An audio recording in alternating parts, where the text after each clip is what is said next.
needs a strong performance, because if he doesn't come up with some more sponsorship money, he is going to have to park the car for a few races. Right alongside, Andy Santeri is the leader in the Rookie of the Year point standings. His best finish, though, has been 11th. Today, he thinks he can crack the top 10. Let's go to Ray Dunlap. Well, Marty, Ricky Craven has neither been a tortoise nor a hare. Lately, he's been a lame duck. It's been 110 days since Ricky has raced competitively. But today, Ricky hopes to prove not only to the Winston Cup car owners and to his wife, KK, but mostly to himself, that Ricky Craven is not only back in a race car, but that he's ready to race. Tortoise, hares, ducks, but no turkeys on the Suzuki starting grid. It's all fast guys. Boris said the fastest of 7 guys to break the track record. Fellows won the truck race a year ago. McLaughlin won this race a year ago. Hillen has new sponsorship and a regular ride. LaJoie, 2-time and defending series champion. There's Craven starting 6th. Then you have the rookie row of Schwantz and Santerre, and behind them come another road race specialist, Legacy, the former Southwest Tour champ, Lance Hooper. We've got David Green back in the Busch Series. He's a former champion alongside Dale Earnhardt Jr. Jack Sprague is the truck champion. Brian Wall, the local road race hero, trying to crack the Busch ranks. From here on back, predominantly the Busch Series regulars. A notable exception is Dave Rossetti starting 23rd. He's in for Jimmy Foster, who's injured. Further back, Bill Parsons starting 30th, Matt Kenseth in 31st. The Sadler boys, all series regulars who have had problems here in qualifying. Lots of onboard coverage. And with our onboard cameras is Matt Kenseth with the Lycos camera, then the number 64 of Curtis Markham with the Schneider truck and in-car, and then carrying the IGA and Kraft onboard camera is Jason Keller. And with the channel lock onboard camera will be Jack Sprague today. Mike McLaughlin with the Goulds Pump camera right there, and Ron Fellows on the front row with the Precision Gear onboard camera. Big week for Mike McLaughlin as he comes here, qualifies 3rd. You're riding with the pole sitter as we prepare to tackle this 2.5-mile racetrack for 82 laps, 200 miles the distance, $402,000 on the line. That's a great 2.5 miles of asphalt here, Steve. It sure is, with the front stretch being at 2,150 feet with the 2,600 backstretch. With the banking varying in between each corner between 6 and 11 degrees. Predominantly right-hand turns, and in the history of this race, predominantly a Winston Cup playground. Terry Labonte has won 4 times here. Ernie Irvan won 1. Bill Elliott won 1 before McLaughlin last year finally broke that string. This year, of course, the Winston Cup cars are in conflict in the sense that they're road racing on the West Coast. Later today on ESPN, that from Sears Point, and we will, of course, have that one for you live about an hour after the conclusion of this go here. It is round 16 of 31 for the Busch cars, and what an amazing series it has been. 15 races, 12 different winners. Boris said in the 12 is the 15th pole winner of the year. Carl Simmons puts the green in the air, and we're underway at Watkins Glen. It's going to be interesting to see who wins a drag race down to that first corner, especially with these 2 road racers right on the front row. Boris knows what that pole's all about, uses it to good advantage, makes the turn in the Zippo Chevrolet into the right-hander, and has the early lead over Fellows. And we've got trouble right off the bat. Sid has spun off.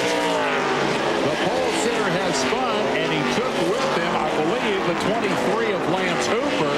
But for Boris said, the pole sitter, trouble early. A couple of other cars got involved. Said got the worst of it, and Fellows comes out with a big lead. And John Nemechek's number 87. What an incredible bad break for the pole sitter. Now they go 3 wide into the inner loop, and that spells trouble. Just look at that. There we got another car. That was the 10 car. Phil Parsons just spun and hit the inside wall. They were about 5 or 6 wide coming down the backstretch, and we all know that it's not the way to get around Watkins Glen or get set up for that inner loop. Big, heavy cars on a twisting and turning road course with a lot of drivers who do this only once a year. On the first lap, it spells an abundance of trouble. Said the pole sitter. That brings out a full course caution, it looks like. That's going to be a lot of cleanup here. Said the pole sitter didn't make a lap. Fellows grabs the lead and will be first to take this full course yellow as the rest of the field form up behind him. Phil Parsons, 7th ranked in the series, takes a pretty good lick. Here's how it started for Sid. Boris got the jump down into turn 1, but got just a little too loose right in the center of the corner there, and looks like everybody started checking up, and it doesn't look like Boris hit anything, so he might be able to continue. Boy, Santerre did a spectacular job of missing Said, and then ran out of road and got the left side into the wall. Here's another look at it. Boom, there's the connection for Santerre. Now, over on the inner loop, just a little bit later, Matt Kenseth, then Phil Parsons. It looked like Phil Parsons might have checked up, and Matt got into the back of him a little bit and got him spun right down the backstretch. there was a wild scramble in front of them. They're about halfway back in this pack, and watch them go 3 and 4 wide. And good morning, difficult Jeff, to tell how the today? contact might have occurred, but it sent Phil Parsons turning right into the middle of that pack, and I can't believe nobody else got involved in that. That's amazing. Well, it's been an ugly beginning for this 200-miler. We'll take a commercial break and come back as Phil Parsons limps his way back to pit road. I was just here putzing around. My animals are all walking Stay with and us. wanting to go out and whatever. My little animal curtain. My puppy. Speed World coverage of the Lysol 200 being brought to you by Suzuki, makers of fine motorcycles and ATVs, and by Daytona USA, the ultimate motorsports attraction. Not to mention the place where you can see Steve Boss's car, because Dale Earnhardt is, of course, the reigning champion of the Daytona 500, and Steve Clark is alongside me today because you're still healing up with injury. So let's get the update on that before we get the update on what's happening with the guys out here in the race cars. How soon are you coming back? Well, we're scheduled to come back for Indy, and it's happy How to is say that? Is that better? The car tested last Tuesday and ran almost 300 laps, and the leg did great, and I felt great, and I was really excited to get back in the race car again. You're in better shape than Phil. Yeah, stiff and tired. You've been up a lot longer than me. It's daytime for you. Not quite to the turn-in point for the inner loop, and he was not the only one involved. He's back on pit road, and Marty Reed is there. Yeah, there's a It's lot of damage afternoon. on Phil Parsons' car. They're going to have Almost. to work on it. He's probably going to lose a lap here because it was into the fan belt area. You can see they're tearing away at the front section, trying to get all the loose body panels away. Is I also Cezanne. noticed some damage on David Green's car. He's come back for a second time, and This Boris is my Said cat. pulled into the pit. He's about 10 pits away from me. She We'll get is down there really, next to the really, report. really Didn't appear that Boris feisty. said had hit anything from the replays, but She's a we do have unique additional individual. videotape of this incident involving Parsons that may shed a little additional light What on how you the tank want? car suffered all the damage. You're on board now with Matt Kenseth.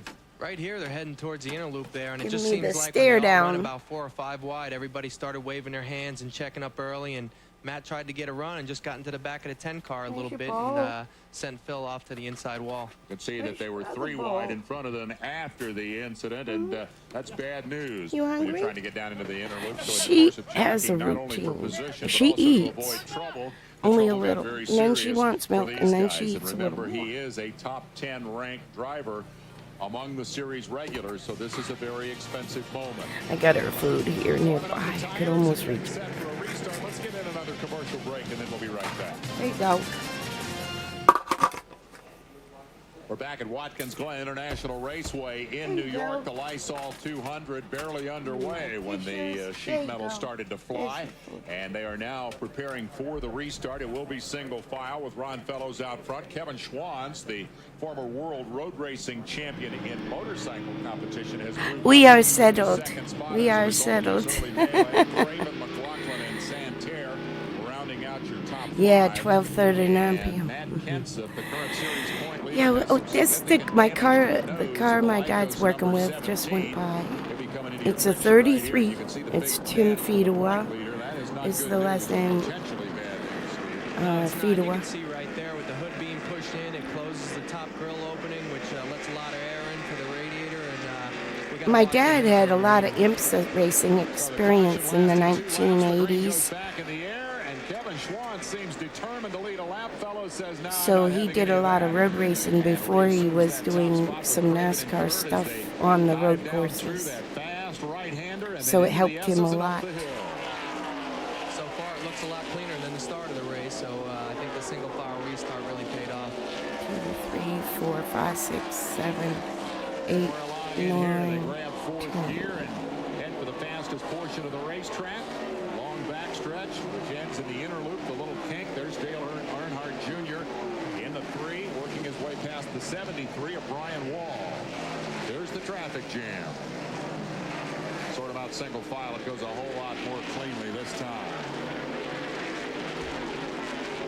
There's Wall, the local kid, got back in front of Earnhardt on the brakes going into the Got my shirt I got on today.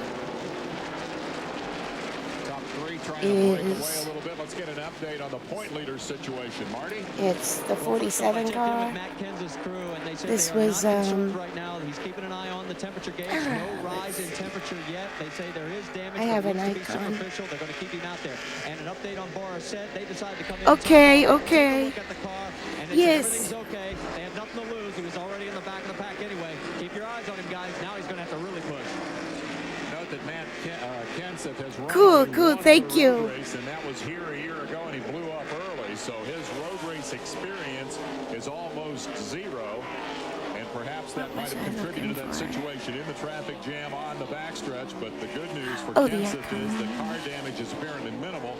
His hope, I would think, Steve, would just be to soldier on and try to finish this race. It doesn't much matter where, as long as he can get out of here with some points. I think that's what he was hoping to do even before the race started. When I talked to him, the only time he's ever road raced was last year, and he was looking just to try to survive this race and come out with a top 10 finish. On board with Jack Sprague, the Channel Lock entry today for the truck champion, who's run very well at Watkins Glen. Currently in 8th, started 13th. Again, a lot of these early position changes among the top 20, a result of Seb's spin and the ensuing melee. Sprague is a decent road racer, and again, will be standing on the pedal here today trying to add to his experience. The Truck Series does have several road races during the course of their campaign for the championship, so for Sprague, it's a good opportunity here to get some more track time, seat time. And right in front of Sprague is Scott Lagasse. I talked to those guys the other day, and they put that car together in 7 to 10 days and put Scott Lagasse in it. They had a great qualifying effort, and is running in the top 10. Lagasse in the 22. He first really got the attention of the road racing world, I guess, back in the Corvette Challenge Series, but perhaps more significantly got the attention of Rick Hendrick, with whom he became acquainted back at that point in his career. Went on to do some road race testing for Hendrick, and that eventually led to a truck ride. That lasted only a year. Now he's doing local short track racing and has come here to Watkins Glen to get an opportunity to race the big cars against not only the road race stars up front, but also the Busch Series regulars. Right there, Kevin Schwantz looks like he's trying to reel in Ron Fellows, and these two guys are pretty much road racers. So it looks like Kevin Schwantz is off the pace there. I just saw a puff of smoke come out of the car, and he's dropping back. Looks like he's got his hand out the window. You heard about it at the top of the show. This was an important race for Schwantz in terms of trying to secure some additional sponsorship, but the 88 is apparently in trouble. Marty, what's up? Well, it wouldn't surprise me if they had a motor problem, guys. I saw them changing the motor early this morning, and they weren't happy with what they had after yesterday's happy half hour of practice. So it's probably in that engine compartment, if it's anything. Schwantz developed significant automobile racing skills in Australia. He's a national hero there by virtue of his motorcycle exploits, and raced some of the OSCAR stuff before coming here to try to crack the NASCAR world. That's been a tough go. You saw Boris said there, the number 12 is now 28 in the running order. He's actually picked up a couple of spots. He started on the pole, but spun it in the first couple of corners, and is now going to have to work his way back through the field. But if indeed that car is healthy, it's a long race, and he would have the opportunity to pick up a lot of spots. It certainly looks healthy. After spinning off of turn 1, he didn't look like he had too much damage on the car. The other thing that'll be is a great motivator. He'll be so pumped up. The adrenaline definitely helping him to go forward. The 74 there, of course, Randy LaJoie, the two-time and defending champion, now 4th in the running order, and started to put a little pressure on McLaughlin. I tell you what, those guys were pumped up after Pikes Peak. It was probably one of the best runs they've had all year long, and I'll tell you what, I talked to Randy this morning. He was excited about coming here and testing last week, and thought he had a great car for this afternoon. He's from this neck of the Use some woods, pillows as to is block the that guy background with light. whom you ride now, Mike McLaughlin, who won this Little. race last year. Hopes he can win it again today and move back into the series point lead, which he lost after a couple of difficult outings at Richmond and then at Pikes Peak. But he's real confident. Boy, what a great week he's had here. There's McLaughlin. Sitting in 3rd spot. Oh, neat. Yes, Kevin Grubb was a motorcycle where the racer. incident started with Schwantz. Oh, Schwantz, I mean, Kevin Schwantz. He knows he's got trouble and makes no attempt to I turn think the he's car right there He in just that goes 88. straight through the inner loop. And Ray Dunlap may be able to tell us more about what's happening there. That's exactly right, Dave. It was not a motor problem for Kevin Schwantz. Well, sort of it was, because his throttle hung wide open and he had to shut the car off. That's their big problem right now. They're hoping it won't continue the rest of the day. But at any time during the run around this track, he could be in serious trouble if that thing hangs wide open once again. Wow. Jeez. That's a sinking feeling from a driver's standpoint when you have a throttle that hangs up at either half throttle or just off idle, and it's something you can't trust going into the corners. Makes for a very scary situation out on a racetrack. Now, a couple of points. First of all, Schwantz is continuing at speed and is in 5th spot. And you may ask, well, wait a minute. That 88 car is unsponsored. Several people had drove it that year. For any reason, but you allow the cars to get this. You reassume your position on the racetrack. In other words, if you let the other cars retake the spots that you gained by going through the inner loop, then there's no penalty. You notice that on the next right-hander, Schwantz pulled over and let those guys go back by. As a result, no penalty. As a result, Schwantz, right there, the black car that just stuck the nose out, is still in 5th spot with no penalty. There's your leader, Fellows, chased off the inner loop by It's still very dark here. Your top 5 early gone. And I'm looking at the screens, and I've got everything else pretty dark. And I can't see, like, what my animals are doing. Where the news is all bad for Blaze Alexander. He's gone to pit road. And for Dale Jarrett's kid, because the tires are flat on the 32. Uh-oh. Left front has shredded, and he is working his way ever so slowly back toward pit That's road, moving pieces behind as Dale he goes. Jarrett. I don't think if that tire shreds apart, it's going to blow the fender off. And there's Blaze Alexander. I think he's the one who caused the caution flag.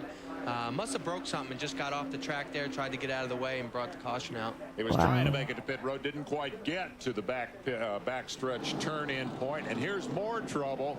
Ricky Craven is smoking the New Holland heavily. #2. As a suspect today at best, but I'll tell you what, he drove it very well while he had the opportunity. Wanted nothing more than to be able to get the laps in today and feel comfortable in the aftermath of that. Yeah, that's pretty catastrophic. That's kept him out of a car for, what did Ray say, 100 and some days? Well, probably like, gearing. his car is going to hold up for him here Or this motor. afternoon. If there's any question about him, if he's feeling better or not, I would have to say yeah, because he's worked his way all the way up in the 2nd position, and unfortunately right now he's going to have to pit because his car is smoking, which is probably going to lengthen his day today. But what a great drive for Ricky Craven. Well, the hope would be that he could fix the car and get back out, because, again, as much as results matter anytime you go to war in auto racing, what really mattered for him today was the self-test to see how his reflexes and reactions and everything were working, and all indications are good. Jarrett has seen repairs affected by his crew. He must have ran over something. Craven heads back to the pits. Let's get in another commercial. We'll be right back.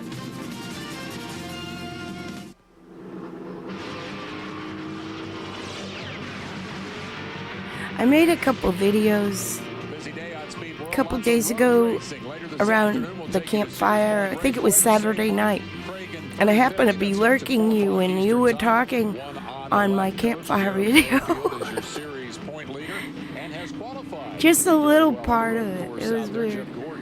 I was like, but it's kind of cool. 400 out there, or 300 we should say, or 350. Take your pick. Maybe for like 2 seconds you could hear your voice. How about Jerry?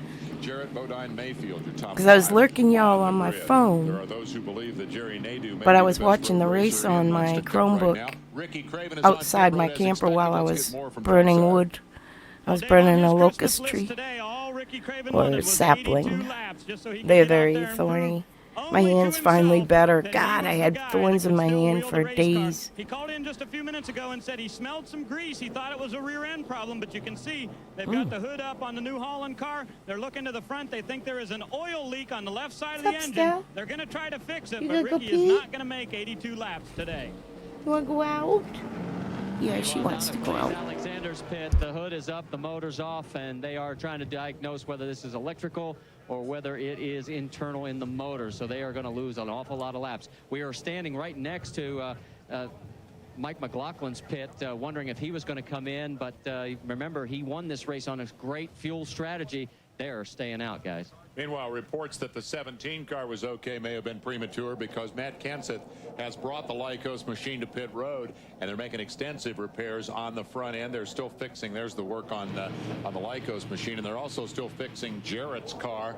The shredding tire did a little damage. You saw Jarrett pulling out right there. Kenseth, one of only 3 drivers with 2 wins in this division this year. It's been very, very competitive. Strategically, this is probably a pretty good move for these guys because they were in the back anyway. Yeah, it is, and you can see they had that fluorescent orange hammer out. When that comes out, it's pretty serious, and with it being a great day up here at Watkins It is Glen, about dawn out there. The sky is barely breaking, radiator of the car to keep that and the car birds cool. are chirping. Their main focus right now is to get a finish here and try to come out of here with a point lead. This after the first lap contact with the 10 car of Phil Parsons. Fellows, McLaughlin, LaJoie, Schwantz, Lagasse. Your top 5. Cragen goes back out for how long remains to be seen. We'll take a break. I didn't eat marshmallows, but it smelled so good though. Campfire there. The race leader here at Watkins Glen knows the taste of victory on this racetrack. Ron Fellows winning the road race for the chilly. Craftsman Holy Truck smokes. Series here a year ago. That was a surprise for some. I don't think it was a surprise for Ron, who's determined to crack in the NASCAR Craftsman Truck Series ranks. He has come back here today to start. Ron Fellows was a road race hot shoe. Inherited the lead when the pole sitter Of Morris course. said spun. Morris has come back to run 22nd. There is Ron in the livery of Joe Nemechek's organization. Now, actually, Ron was scheduled to drive the car that started on the pole, if I have that story. Yeah, correct. but I get Joe Nemechek tired. called and said, I "Hey, was drive." sneezing. The fellow said, "I'll take it." And so Spencer When you Cole get said, chilly, then get said, like I "Now, just Fellows woke up, would so then said I'm a spun." So little. now Fellows leads the race, so you I'm figure out drinking who's the tea, smartest but I in that think deal. I want to have some nice hot LaJoie, coffee. Schwantz, I and got my Lagasse percolator rounding out your pot top right 5, over and here. Schwantz appears to be continuing. I Despite keep everything the close problem by. of the intermittent throttle stickage, which would be a bit scary, particularly I would think going down to turn 1. You sure don't want to hang the throttle there. I don't think you want to hang the throttle anywhere around here at Watkins Glen. And I didn't know it's gonna Fuller be neat was to in see the if when race. they do He's make their scheduled 38. pit stop, if they do pick the hood up to try to see if they can cure that problem. I talked to him one It's day gonna be about strange to see if they're going to be able to go this running whole the Glen distance with and a throttle that's stuff. sticking like that. Let's go to Ray Dunlap. Well, Dave, there was a And good about bit of different oil coming cars. out I of know a the lot of Holland times car he that Ricky didn't Craven have drives. The problem is they've the got a equipment. fitting that comes from the oil cooler where it goes into the engine that is The just car loose. They cannot or- tighten it up, so they've got a bad fitting there. They were going to try to keep him out on the racetrack to see He if wasn't could real just stay with confident one lap down or sometimes less. something But wouldn't the NASCAR break. official just came over here and they told him, look, you have got to fix that race car before we're going to let it go back out. Now When down to you're with a Marty Reed. lower budget Let's give team, you you an know. update on Matt It's harder Kenseth. to They drive brought with him all in your as precautions. He was not all your might overheating, is what the but driver like was you said, telling me. Steve Park, they want to get this guy as many laps, keep him on the lead lap, get him as many points as he possibly can, and come out of here with the points lead. So they said, look, we had the yellow, let's bring him in, let's take care of business. That's exactly what they did. He's at the back of the pack, but he's still on the lead lap. All right, now the race is 82 laps, so there are 70 to go. Last year, McLaughlin kind of stretched the fuel to run 35 laps at the end of the race. Do we get to a point here pretty quickly where it becomes smart to go ahead and stop, get your fuel and tires, or is it better to stay out there? Well, I think so. I think the way the tires have been wearing and only being able to get 30, 35 laps on a tank of fuel, I think it's definitely going to be a two-stop race. But I think the guys up front are going to stretch it a little bit longer so that they have a good full load of fuel and good fresh tires to race them last 30 laps or so. On the long road course here at Watkins Glen, typically you're better off if you pit under green rather than under the yellow, and then when you go back out, all those other guys are way out in front of you. Track position, of course, is critical in all forms of NASCAR competition. This is a long yellow to do all the cleanup. We'll just run a couple more commercials, and that way we'll have fewer to do when the green flag is out. Hey, makes sense to me. We'll be right back. Okay, my coffee's all set up. And I feel perfect. Pretty day at Watkins Glen, New York, as a good-looking field of Busch cars work their way up through the S's here in the Finger Lakes region. Midway point in the NASCAR Busch Series, and you want to talk about competitive, check it out. 15 races. We've had 14 different pole sitters, 12 different winners. First-time winners include Dale Earnhardt Jr., Matt Kenseth, and Ed Berrier. And only 3 drivers in the division have been able to win twice. I don't think it gets a whole lot more competitive. Wow, 12 different winners in 15 races. You feel like it's a pretty good training ground for what you're doing Quite. now? Oh, without a doubt. Like you can see right there, the Impressive. competitiveness of this series is incredible, and just to be able to finish in the top 5 in points is a credit to your team and yourself as a driver. As we watch Matt Kenseth, the point leader, struggle with the damage to the front of his car. Let's go back down to Ray Dunlap. Well, Dave, as you can see behind me, Ricky Craven is back in on pit road. They put 6 or 7 quarts of oil back into that race car. Now, we thought originally that it was a fitting, just like this, that they could not get tightened up, but it turns out that wasn't the problem. It's actually right here. There's actually a big hole that got punctured in this hose right here, and that's why the oil was coming out all over the racetrack, and that's why we're under caution. Oh, my. Exactly. That 6 or 7 quarts of oil all went on the racetrack, and extensive cleanup is the reason that this is such a long yellow. To elaborate a little bit on the competitiveness of Busch racing, consider the decade He's of the from 90s, the Maine. champions who have gone on I think from this division to Winston Cup. Scarborough, 91, Maine, Bobby, maybe? 92, Joe Not Nemechek, exactly 93, sure, but Steve Maine is Grissom, Maine. 94, David Cold. Green, although he has since come back to Busch, beginning We with used this race to today. go and race there a 95, lot Johnny on Benson, Oxford the 96 Plains and 97 and champ Thunder Randy Road in LaJoie Vermont. was tapped to drive for Craven Chilly. for a portion of the season while Ricky was injured. Not only drivers who've moved up, but in a couple of 3 cases, whole teams that moved from Busch to Winston Cup. A lot of talk about the open wheel ranks and the next Jeff Gordon and all of that, but when you get right down to it, driving these cars is still a very good way to train yourself for the big show. Without a doubt, and that's why you see whole teams move up. Once you get in an organization that works well in the Busch Series, the next step is to move the whole deal into Winston Cup, and that's something similar that we've talked about over. Not at anymore. Incorporated, where Screw that. Junior was doing a great job in the Busch Series with the whole entire team that I was with last year. It's probably going to spend another year in the Busch Series next year, and then there's talk of them wanting to move that whole team because it works so well into Winston Cup.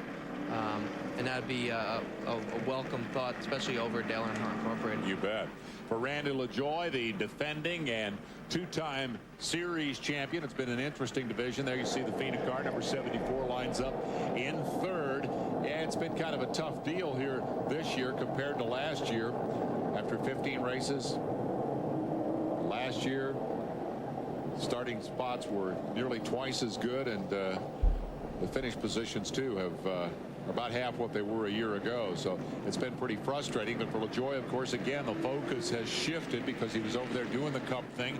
Now he's back here. There have been a lot of rumors about dissension in the team and so forth, but he's back now, and they still are a very legitimate contender for the championship. So I think there might be a lot of wishful thinking in some of the knocks on LaJoie's team, because I think they're still very much one of the teams to beat here in terms of winning this title. Keep in mind that the top 3 in points are only 82 apart. 82 points separating Kenseth, McLaughlin, and Earnhardt, and LaJoie then 4th behind them in the standings.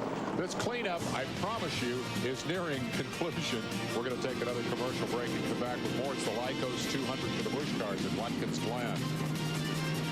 Ron Fellows, Mike McLaughlin, huh? Yes, Virginia, there will be a green flag. It'll come shortly. We're what? Gee now 14 whiz. laps into this deal, and a lot of that has been under yellow. But we've cleaned up the racetrack, and we're just about ready to turn them loose again with Fellows, McLaughlin, LaJoie, Schwantz, and Lagasse, your top 5. You see the last couple of letters of the Zippo emblem on the hood of the number 12 car, which is in 20th place. Here, get that Detroit gasket thing out of the way so we can see Boris there. That's Tracy Leslie in 19th spot. Boris Okay, so behind him, Boris but he's is gonna be driving pretty the fun to watch here, Zippo. coming from 20th.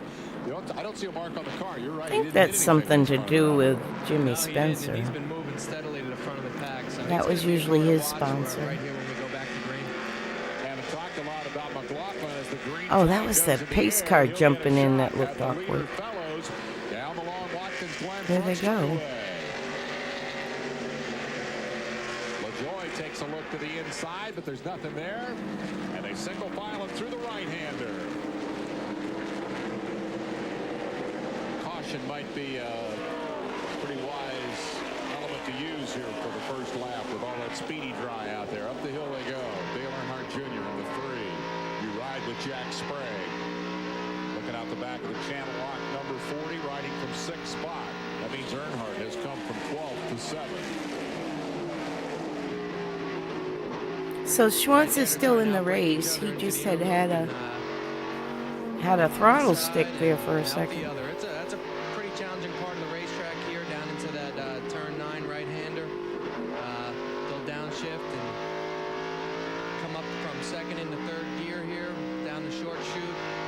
3rd. Into the left-hander in turn 10. Sprague got a pretty good drive out of the inner loop or the chicane, as you can see, but the camera angles are a little deceptive. What looks like 10 car lengths from a bumper cam is actually a couple of car lengths when you see them right there with Sprague and Dale Earnhardt Jr. chasing him.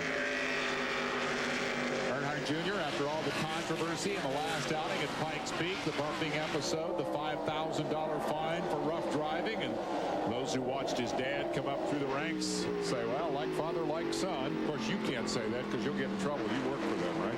Yeah, but Dale Jr., he really, he didn't feel like... Fida was coming into the picture now in the Kleenex car. Proper that NASCAR levied, and he worked all week doing autograph sessions and everything else to pay that fine. And he just wants to put that behind him and just go on. He doesn't want to really be labeled as a junior intimidator. He just wants to be labeled as a champion, and he's going to race hard to do that. They're calling him Little E, I notice in the Earnhardt Incorporated press releases, perhaps trying to get away from that whole intimidator image. But as you watch him bouncing off the tiger's teeth there, he sure reminds me of the old man. First time I ever saw Dale, it was at Riverside on the road course, straight as an arrow down through there. Dirt and rocks flying, and picked up 3 positions in the process. And now here's Junior out here following in Dad's footsteps. Ray Dunlap. Well, Dave Earnhardt's looking pretty impressive out there. You know, whenever we came in here, I thought to myself, a lot of these guys don't have a lot of road racing experience, including Earnhardt. But to try to get a little bit better, he went out to the Bondurant School to learn how to be a road racer. I talked to Matt Kenseth, who is the points leader, and I said, man, Earnhardt went to school. He goes, yeah, that's something I ought to do one of these days. I'll tell you what, old-timey sound percolator. Guess who he went with? He went with Steve Park, and we both went. I like it because the pot itself radiates heat. An awesome time and learned a lot about road racing. And this is Dale Earnhardt Jr.'s 2nd trip. I used to use it in my little cabin. Keep me warm. I'm actually chilly as hell right now. Just shows you the talent that this young kid has. Thinking of what kind of a wrap. I keep being tempted to call that a truck because that, of course, I just used my blanket. Sprague has won his championship and earned his I'll be better if I get hot coffee, though. shuffling in the top 5. Whoa. Just the result of a first lap episode in which the pole sitter Yeah, he was booneying there, wasn't he? in the middle of the field, but Morris has since come back to now run in 17th spot, so he's knocking them off. And up front, Ron Fellows has repeatedly demonstrated the ability to drive away from the rest of these guys. He's quickly opened up a 2.5-second advantage over the 2nd-place car of last year's race winner, McLaughlin, and he's done that in just a couple of laps. Let's give a call to the 22 there. That is Scott Lagacy in front of this ongoing Sprague and Earnhardt battle. There is your leader, Fellows. McLaughlin, Schwantz in 4th, putting pressure there on the 74 of Randy LaJoie. Looked like he had a notion to try to make a move there, but there was no opportunity under braking. I think Mike's content with 2nd right now. He knows that they're going to have to make a pit stop or 2 here. He's going to try to stretch it and get as many laps as he can out of a tank of fuel, as many laps as he can out of a set of tires. And we just showed Geoff Purvis just getting off course a little bit. Looked like he dumped the left rear wheel off the corner. We could get away with that and do no more than kick up a little dust, but as we saw at the top of the show, Mike Cope got a little bit more than dust in the air yesterday as he looped it during his qualifying session. Once you get off the road here at Watkins Glen, it's very easy to turn little trouble into big trouble. So far we've had a generally clean race, although it got off to kind of a nasty start. And this is a good battle right here. You've got McLaughlin, LaJoie, Schwantz, Lagacy, Sprague, Earnhardt, Santerre, and Keller all lined up there. Randy's doing a great job. He's had 2 years prior to this one where he's come here and he's crashed hard in qualifying 2 years ago. Came here last year and spun off course in practice. And I know the guys were patting him on the back after qualifying that he didn't run off the course at all this weekend. Ted Christopher has come from 33rd to 13th.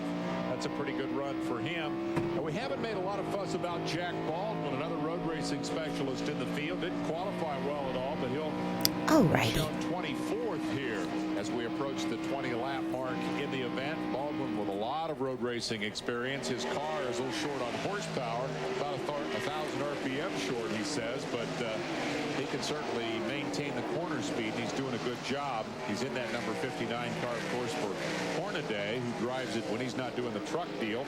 Hornaday is in Sears Point for Waltrip in the 17 car. Waltrip, of course, is in the number 1 car for Park, and Park is in the booth with me today, so there is some link between our expert analyst and the driver of the number 59 car. Yeah, Steve Park was in the booth. Remember, he got hurt really, really bad at the beginning of '98. Looking at the in-car camera of the 64 car, Curtis Markham. Boris is on the move. He just gained 5 spots in probably the last 2 laps here. So, again, got a nice white car, no wheel marks on it, so he's doing it clean. Jimmy Spencer, mighty proud of the job that Boris has done, except for that one little moment on the first lap here.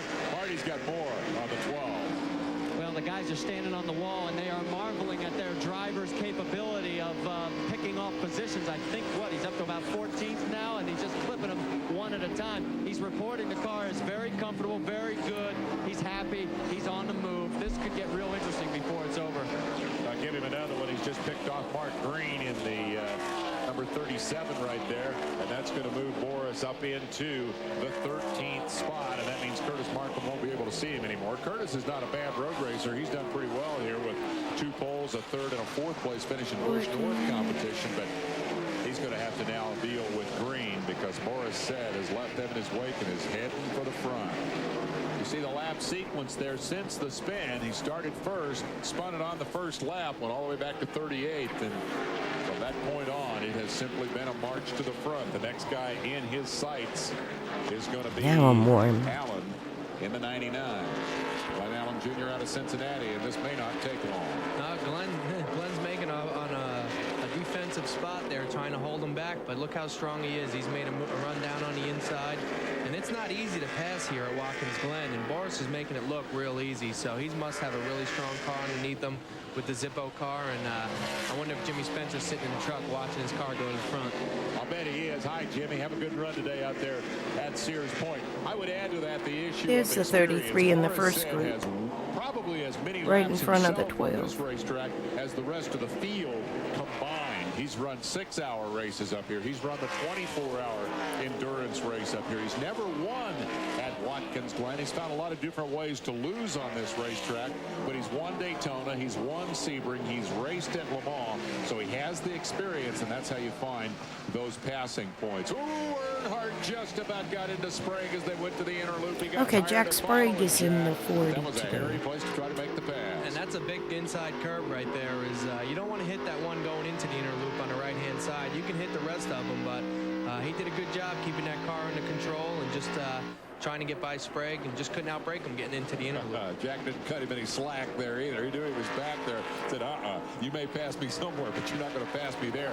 You notice that the right front headlight window is caved in. That came from earlier. We were noticing on the previous shot from the bumper cam of Jack Sprague that Earnhardt had a little contact with somebody out there, but it was not from that incident right there.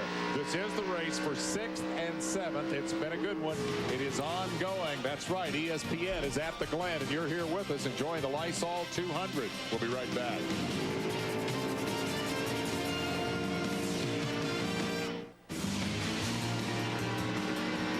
Brian Wall, that's a name I'm not familiar with. Speed World presentation of the Lysol 200 being brought to you by the more than 1,900 AutoZone stores across America. AutoZone, the best parts in auto parts. Uh-oh. What great pictures. Oh, we got trouble there. That is the 23 car. Lance Hooper has looped the World Wrestling car, but gets it back underway. The former Southwest Tour Charger pulls right back out in front of Phil Parsons, whose car is all beat up from a first lap episode. Looked like he wiggled it back and forth, got the stones off the tires, and he's back on his way again. Cooper now calling Mooresville, North Carolina home. Let's see what happened to the WCW entry. Wow. Oh, that was a group affair. That's Cope in the 30, right at the point where we saw at the top of the show that he got spun around, and apparently he tangled somehow there with Hooper. I live about 40 minutes Meanwhile, this from battle continues. Mooresville. It's been a I used to live in Mooresville for since like 94, no, 95 Sprague's used to having those Dale Earnhardt Incorporated cars and trucks on his until I know he didn't cut him any slack, 2000. and if it's Dale Earnhardt Jr. on his butt or Ron Hornaday, Jack Sprague is definitely up for the task. 95 till about 2004 I lived in Mooresville. That was a courtesy wave. I think Then I moved to racing close Statesville. And once Junior got by him, he just gave him a little wave to let him know, hey, thanks a lot, you know, and let's go try to catch the rest of these guys. Yeah, I'll bet. I'd like to be in Sprague's helmet and see what he's thinking. He probably waved back to him. Sprague and Hornaday, of course, great rivals in the trucks. Whoa, here's trouble. Boris said with smoke. Uh-oh. He puffed smoke out, so we've Well, seen he a lot was of running engine behind problems early Feedaway, so on, it wouldn't affect him. Let's see, let's go to Marty. Yeah, I'm down here with the team. He says that they Oil think in they the have track. broken the rear end, and he is not going to finish this race. He's going to try and limp it back, but it's looked like it's over. Boy, that's Thick frustrating. grease. He had come from 38 to 12th before he started showing the smoke. Well, Jimmy, sorry, buddy. Doesn't look like it's going to happen today. The Zippo Monte Carlo is in trouble after Boris said gave it a heck of a drive. I hope we didn't jinx him talking about him so good. He had a great run to the front, so Jimmy and Boris should be real proud of what they've been able to accomplish this weekend, and unfortunately, he's heading for the pits. Started on the pole, spun it on the first lap, went to the back, fell to 38th, came back to 12th. But now it looks like it may Talking with my critter down there. Hi, Boris kitty. said What are you doing? Fellows continues to be the dominant force in this thing with 3.5 second lead. More from Ray Dunlap. Hey, Dave, I want to explain what happened in that crash just a little bit ago. You saw the car spinning, and we saw Lance Hooper being involved in that, but it really started back just a little bit before our camera caught it. Hermie Sadler in the number 29 car is having problems keeping his car in gear, and as he came down the front straightaway, the car jumped out of gear, and it quickly slowed right in front of those guys, and they had to take evasive action, and that was really the cause of that spin down in turn 1. Appreciate the update. There you see Hermie Sadler, who at the Glen had a 5th place finish in 1994, but today is wrestling with a car that won't stay in gear, and it demonstrated proved to be problematic for the guys behind him. Cope went around, and now Cope is in trouble again. And I don't know if Hermie will get the blame for this or not. He's stuck in the kitty litter. Mike Cope, teammate to McLaughlin, the 2nd place driver, has buried the front end and buried it deep. That looks like he's off over in the inner loop. It sure is. Here they are coming down the backstretch here. He's right behind Hermie, and coming into the inner loop here where you start to downshift in the 2nd gear. Looks like he got a little bit of a wiggle there. Got the car turned around sideways and backed into the gravel pit. Now watch what a good job this gravel pit does of slowing that car down so it doesn't hit a guardrail. Well, that's terrific. 3rd caution of the day, and I didn't realize that he's actually on the backside of the gravel trap. He had slid all the way through it, so the front wheel still hung there. Now we've got Markham on pit road.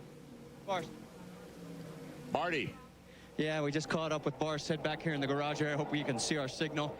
Man, what happened on the spin, first off? I mean, racing's an up and down sport. I mean, it was a high when you're on the pole, but that spin was just my fault on cold tires. I got a little greedy with the throttle pedal and spun it around. I mean, that was really embarrassing for the whole Zippo crew, but, you know, we had a strong car, and we were coming back, taking our time, and, you know, we would have been up with Ron another 10 or 15 laps, I think, but unfortunately, we lost the motor. You got within 9.5 seconds. The last lap, I had just put my watch on you.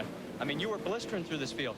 Yeah, and I mean, we still had some left. I mean, I was being real patient going by the traffic, and they were being real good out there. And, Got quite a you know, motor. the Zippo Chevrolet was running really good. So, you know, I was really mad at myself for spinning out at the start. But, you know, these guys gave me a great car, and, you know, thanks for the opportunity. And I would have been there soon. All right, Boris Said out of this one. Let me add one footnote to that story. Boris Said's career in Busch Grand National cars began yesterday morning. That's the first time he'd ever sat in one. Curtis Markham was on She's pit not road. He usually remains that on pit road. You saw Curtis climbing out clingy. of the car here.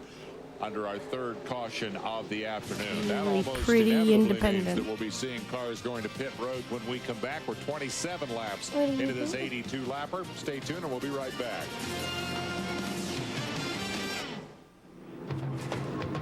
Reese Davis is going to have a lot to talk about tonight at 8 o'clock on RPM tonight over on ESPN2. Two big road races. It doesn't happen very often. Some say it's never happened in NASCAR racing. Two road races on the same day. The Busch cars here at Watkins Glen. The Cup cars out west at Sears Point. Whatever happened in the racing world on the weekend, Reese will tell you about it on RPM tonight. We're under I think I watched that Sears Point race a couple weeks ago. But nearly all of these cars may come to pit road under this caution for tires and fuel.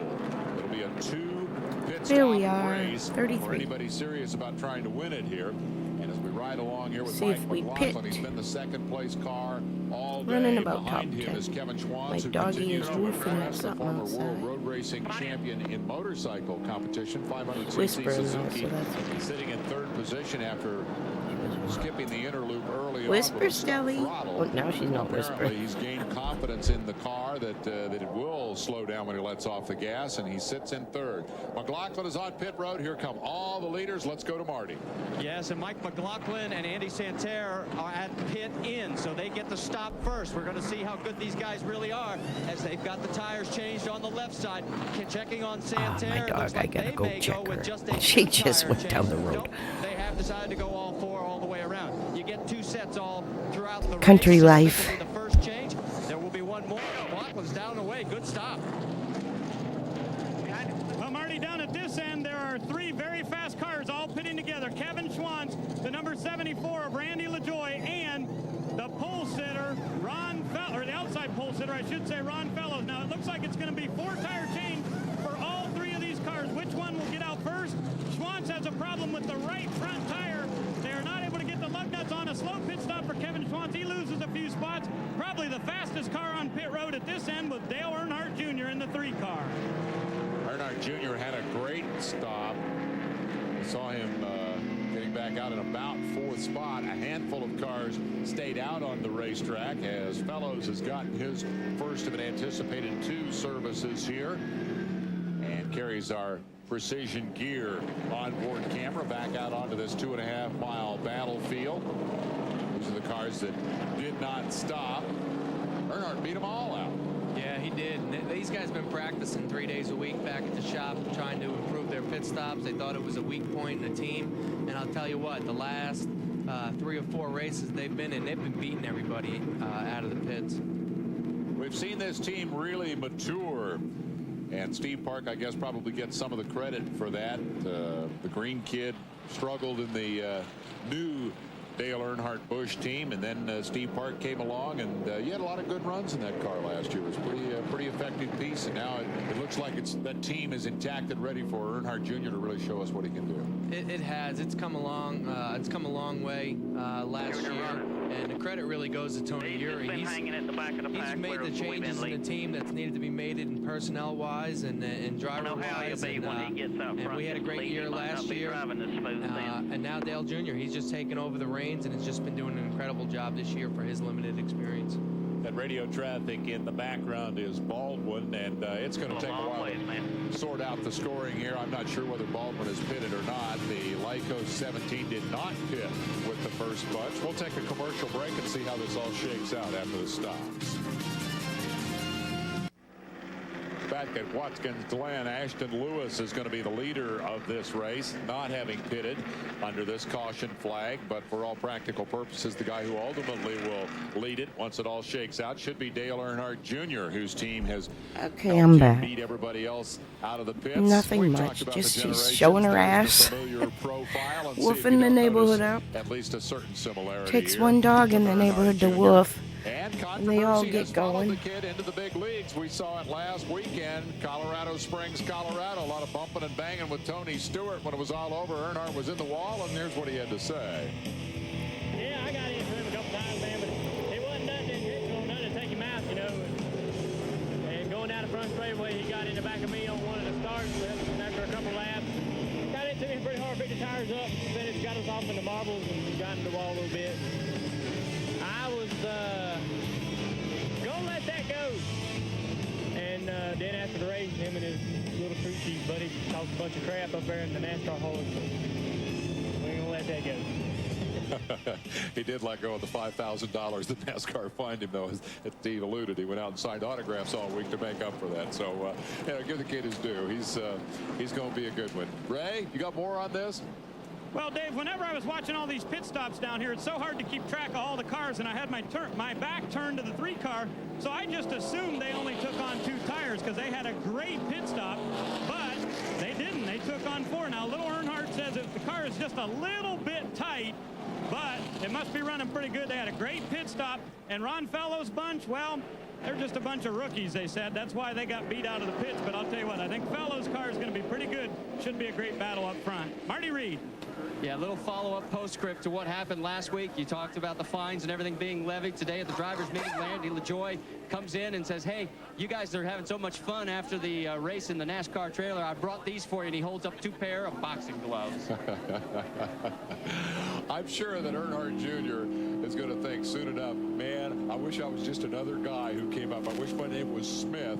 The other side of that, he's got a great opportunity. We're still not in the top 10. It's hard to believe. Looked like he was running pretty good, right? The fact is, it's what you do in the seat that matters. And right now, he's going to be the leader of the race once all these other cars We're 27. Oh, okay. I know why we're 27. Pit stops. Because he's way behind all these people that he was running in front of. He was running in front of the 12 car.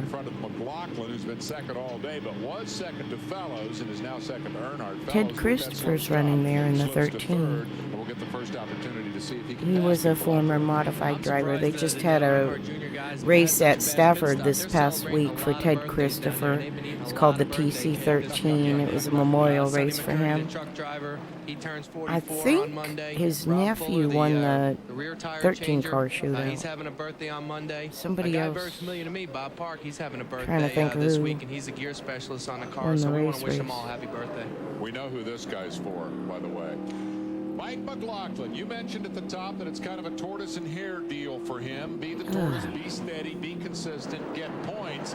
I'll tell you what, this guy is very much in contention to win this thing. He's been really consistent all day. McLaughlin left last weekend, jumped on his Harley, rode up here. Monday went to flight training.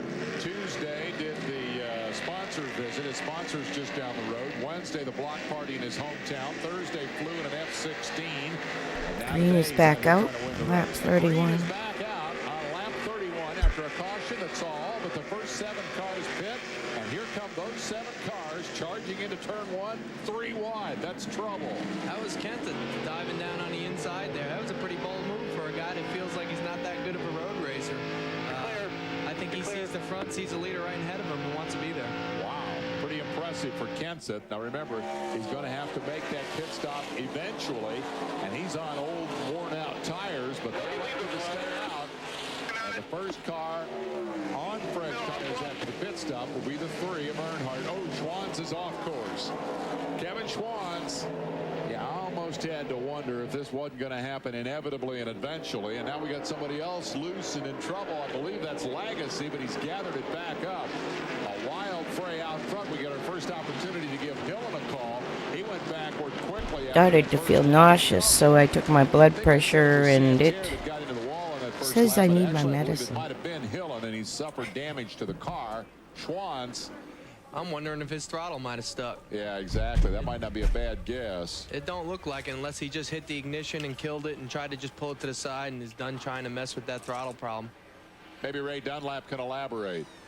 Well, Steve, that's exactly what I thought. It was going to be the throttle again, but I just looked up at C.R. Miller, and he said, nope, the engine broke, so they're done for the day. Well, that's a shame. Why would Kenseth take that kind of a wild chance on the first lap? Well, he needs to lead. Uh-oh, we've got Hermie in the kitty litter here. The 29 DeWalt car is up to the axles after Hermie Sadler, who had a terrible time qualifying here, was the last guy to qualify on speed. Managed to get off the road. I'm looking to see where Sadler was at the time of the incident. The full course yellow has come out.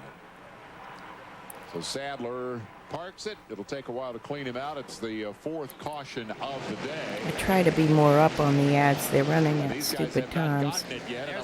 I've paused them now as much as I can, and then I'll run it when it lets me do a minute one, and then I'll not have to run one for a while. This year for the first time. So for Kenseth, it's worth 5 points to get the lead, and he's got it. Now let's see if we can figure out what happened to Hermie here. He just looked like he was tight and just got off into the grass. Did a good job getting the car slowed down. Another great gravel pit, which is an improvement here at Watkins Glen. Got that car slowed down so it didn't get too much damage. In the Mazda Star race earlier today, Kenseth will take. Kind of weird he's just sitting there. Usually you try to like get out of the sand traps. Off the throttle. In the Star Mazda race earlier today, we saw a guy do exactly the same thing that Hermie did, and in that little light car, he stayed up on top of the gravel. It didn't slow him down. He went all the way across there and into that foam barrier very hard. So it looks like they've got the stock car grade kitty litter in there. The big heavy cars get in there, they just sink. Without a doubt, and it does save your car, but your car sinks right to the axles, and it'll take a tow truck, if not 2 tow trucks, to come down there and pull him out of there. So in one case scenario, it saves the car from hitting that inside wall. But if you see earlier, he was probably spinning his tires trying to get out of there, but they're going to have to send a tow truck for him. So we're back under caution, 4th of the day, and the report on the 29 is that the brakes gave up, and that would make sense because that's at a portion of the racetrack where you got to scrub off a pretty fair bit of speed before making one of only 2 left-hand corners here, and he didn't have the brakes to slow down, and it took him right off the course and into the gravel trap. We have plenty of breaks here at ESPN, and one of them is coming up right now. A commercial break, after which we'll return to see if Kenseth can hang on to the lead. Stay with us. Jeff Gordon, Tony Stewart, Billy Boat, all the graduates of Thunder are racing today in various spots around the country. ESPN Thunder continues on Wednesday night. We're going to Indianapolis Raceway Park to watch the action. It'll be sprint cars Wednesday night, 9 o'clock Eastern time. I'll be there. Hope you will too. Here at Watkins Glen, we've kind of discounted Matt Kenseth and talking about the fact that the leader's got to make that pit stop and all that. But there's more to that story, Marty. I overlooked a very important fact. Fill me in. Well, they can go with, if you remember, they had to stop earlier. Well, they topped off and they didn't lose the lap, so they can now go to their fuel window of lap 50 to 55. If they make it that far, they can stop one more time. Everybody else is going to have to stop after that or before that, depending on where they pitted before. These guys can make this on one more stop, and they'll be able to go the distance. So this could get real interesting before it gets done. And also keep into account the number 8 car and the 9 car. They have yet to pit. They could be in that same scenario. All right, you make a very good point. Kenseth did stop earlier. Lewis Hill and Leslie Hooper are between him and the nominal race leader Earnhardt, but there may also be yet more to the Kenseth story because the question now is what about that pass he made? How did it happen relative to the yellow? Okay, looking at the stats, the car that Dad's working with, being the number 33, started 18th. They're going to finish in the top 10. They're going to finish 7th. So that's pretty good. Okay, and Kenseth is the leader. I think since they didn't take the caution at the start-finish line, Kenseth's leading even though he got off track in the beginning of the race. You want to mess up at a road track, you want to do it early. Got in the lead and got them 5 bonus points. So Matt Kenseth has done a great job here today. After qualifying badly, he was the second slowest car to make it into the show on time. But a combination of heads-up pit work and some good driving by young Matthew has put him in the race lead as we trundle along here under the 4th caution of the day, waiting for this thing to restart. If the checkered flag fell at this moment, Kenseth would enjoy we got to go under green here. We need to have enough up to stop because we can't get behind this leader too far. All right. That's Baldwin's crew talking on the radio. Take you on back through the field. Now this is where they would stand if the race ended now. We mentioned how competitive this series is. 82 points separated the top 3 in the standings coming into the event. Randy LaJoie, we mentioned, was in 4th spot. The next 4 drivers are separated by a total of 28 points. And behind them, from 9th through 15th in the standings. 61 points total, separating 6 guys. That's not uncommon, the second or third race of the season. This series is half over. It has been very, very competitive in 1998 in Busch Grand National competition. Let's get more on Bobby Hillen's situation, Marty. Well, maybe not. Ray? Yeah, it's right. Gonna refill my coffee. What do you guys talk to me down there? Well, I want to talk to you about Bobby Hillen because just as Marty was talking about, it may be a fuel strategy play out for that team. The brand new sponsor, Clean Shower, on that car. And I went down and talked to Nicholas Short, the crew chief, and he said, look, we came in at lap 14. That means we can come in one more time, somewhere around 49 or 50 if there's a yellow, and we only need one more pit stop, and we can definitely make it the rest of the way. So a 2-stop strategy for everybody today, but during an early caution, a couple of these guys got their fuel and tires, and they now have the opportunity to make a rather exciting finish out of this, as they have track position on the cars that have been fastest all day long, and they are in sync on pit stops, technically speaking. So how well they can run against the leaders is the one question that remains to be answered, and we won't know that until we get back to green. And as the cleanup continues for Hermie Sadler, that's going to be a couple more minutes. So we'll take another of those commercial breaks and be back with more. It's the Lysol 200 today on ESPN. Stay with us.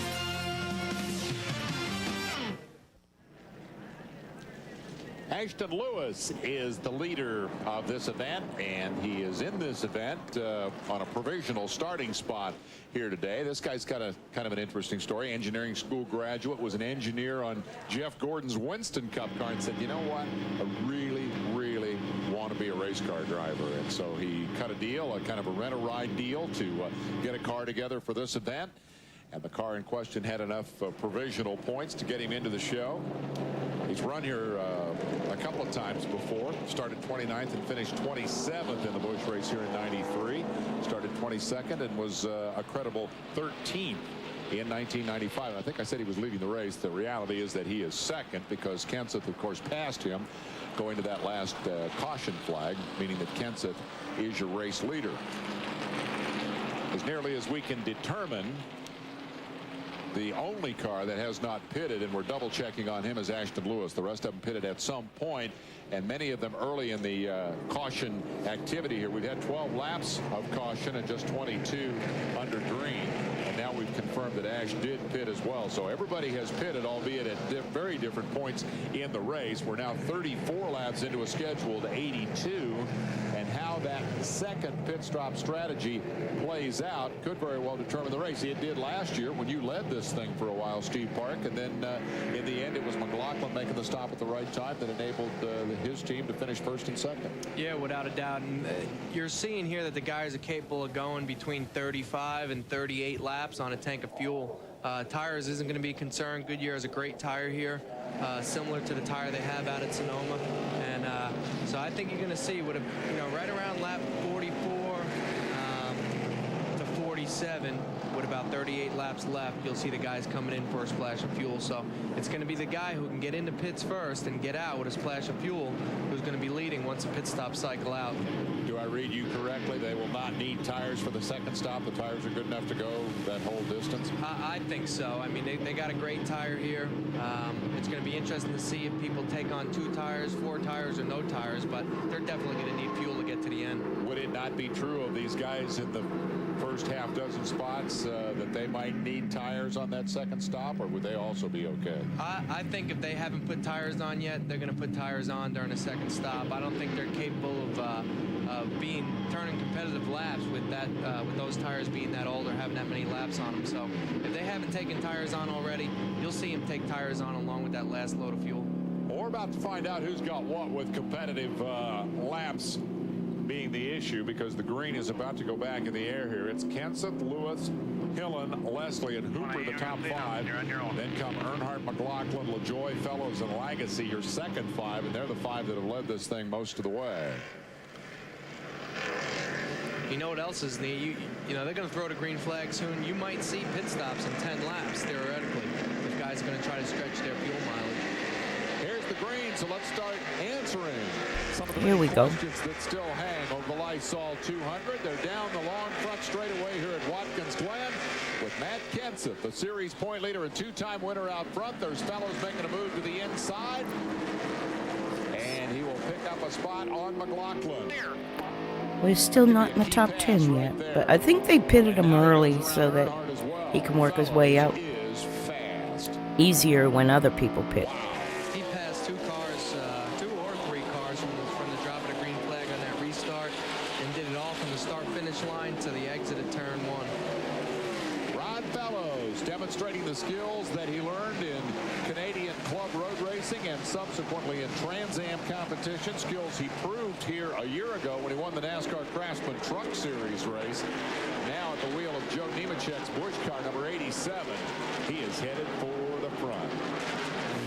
Pretty impressive. You ride on board here with the Bell South Mobility Precision Gear camera.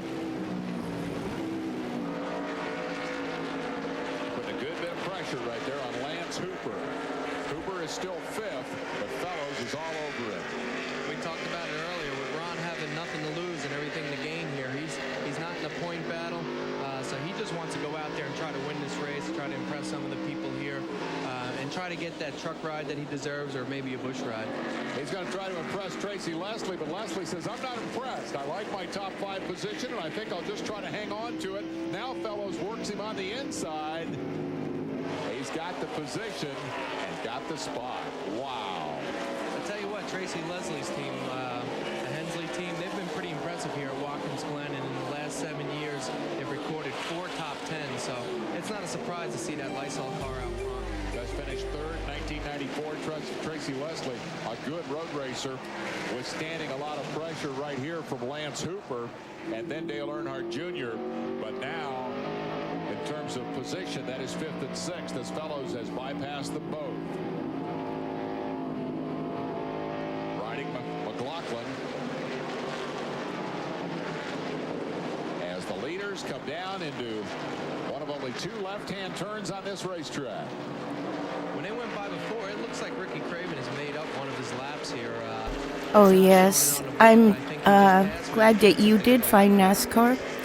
I have been my dad built race cars my whole life. We started out in he bought his first car in 1957, and it was the old modifieds before the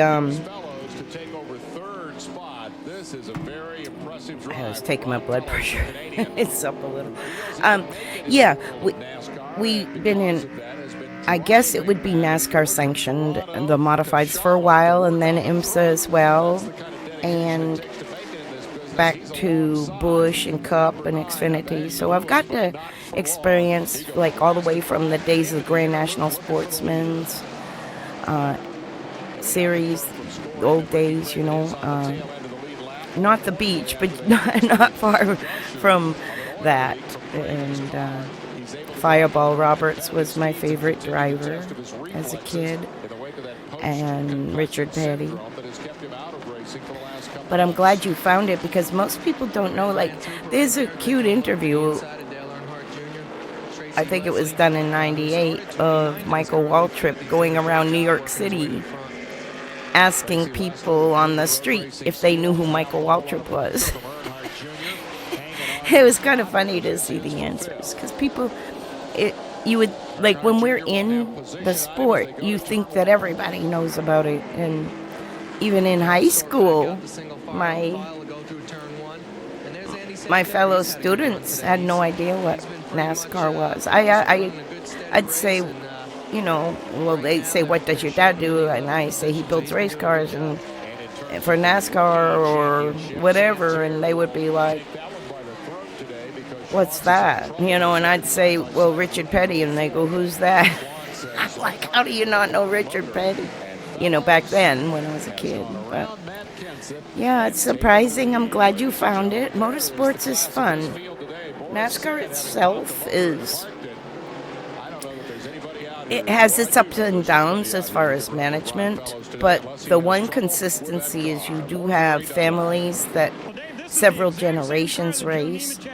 You know, like the grandfather will race, and then the father will race, then the grandchild will race, you know, and it's all these motorsports families all through the short tracks, through the Cars Tour Series, through the Modified Series, the Smart Modifieds, the Whelen Modifieds,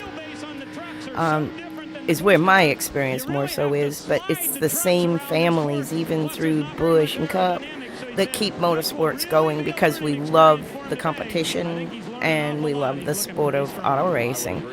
It's not necessarily that we like NASCAR, so to speak. It just happens to be their playground, and we have to always keep adjusting to their rules and you know, all that type of thing as a competitor. There are many branches of it, yeah. It's easier to understand if you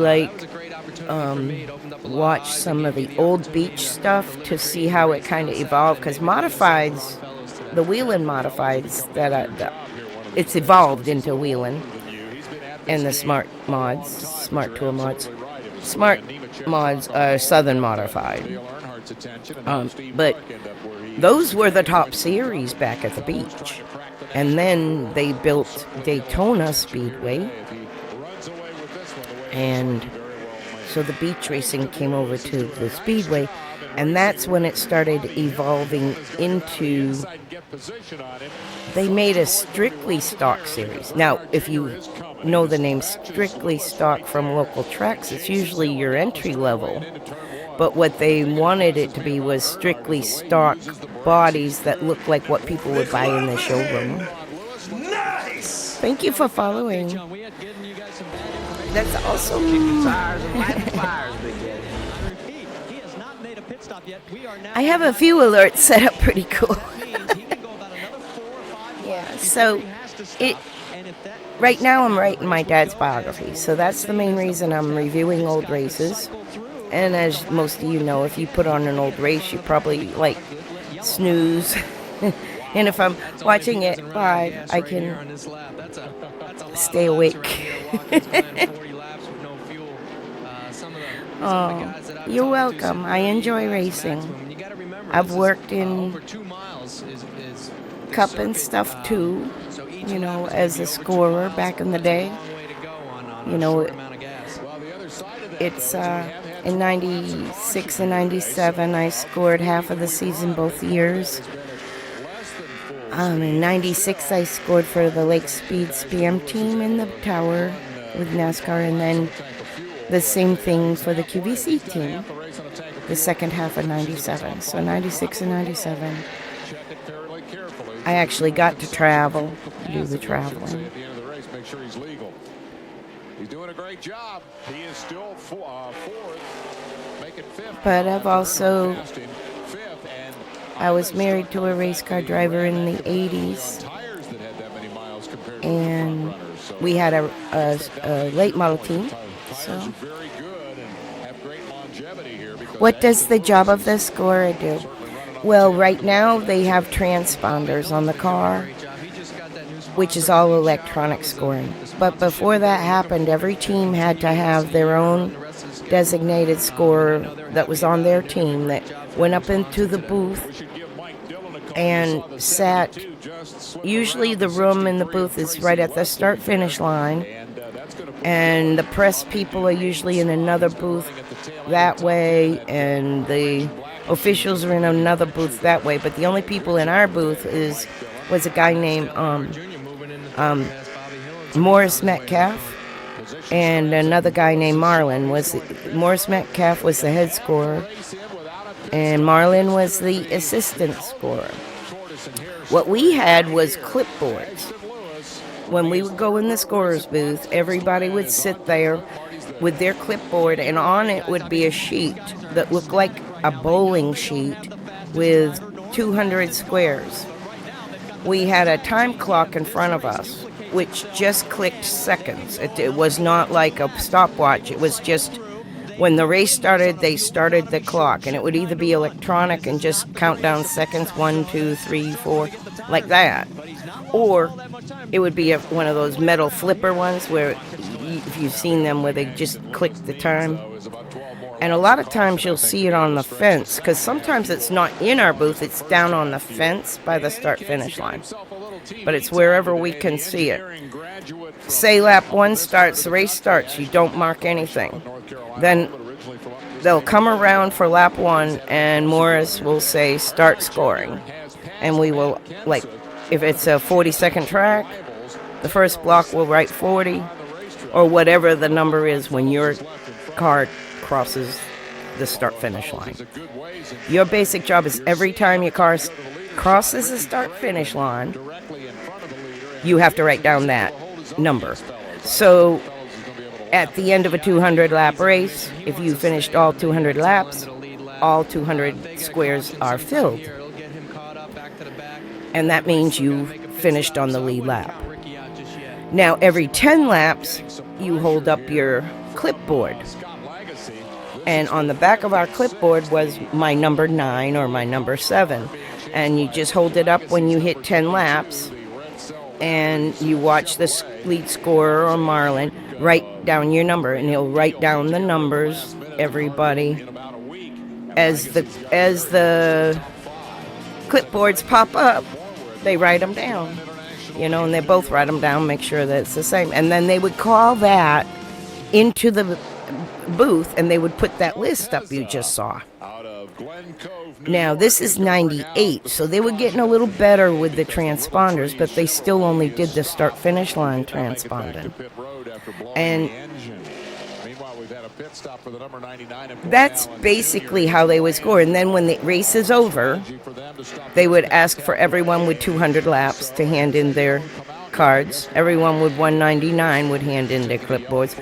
So they would have the whole stack of all the clipboards in order of the finish. And in addition to that, in 97, they started with the mashing the button. Now, we would write down the number, and we also had something that was a cord about this thick with a button on it. You know, this is just my thing, but it was a cord. It was a thick cord with a game show button. And every time your car crossed the start-finish line, you would mash your button. So you not only wrote down the number, you mashed the button, and then you would see a rundown sometimes say at the line, and that was done by us smashing the button. You know, like, so that's basically, like, in the scores booth is really quiet. Nobody hardly ever talks. We don't watch the race. We might go gasp. You'll hear people gasp if there's a wreck or something, but it was really, like, serious. Like, you couldn't miss a lap. Like, you, as a scorer, you don't really get to watch the race. You can only watch your car. Now, when they would go in the pits, like right now we're under caution. On your sheet, when you would write down this number going by, you'd put a little C in the corner. Because it was like a bowling sheet with the little square in the corner. You put a C in the top left corner. So they would know in the booth later reviewing, if they had to review, why you were slower that lap. If you go into the pit, like right now when they go by, it might be a C and a P in my box, because it's a caution and they're pitting. Now, you don't have to keep writing C all the way across. Just when you go green, they can automatically tell. But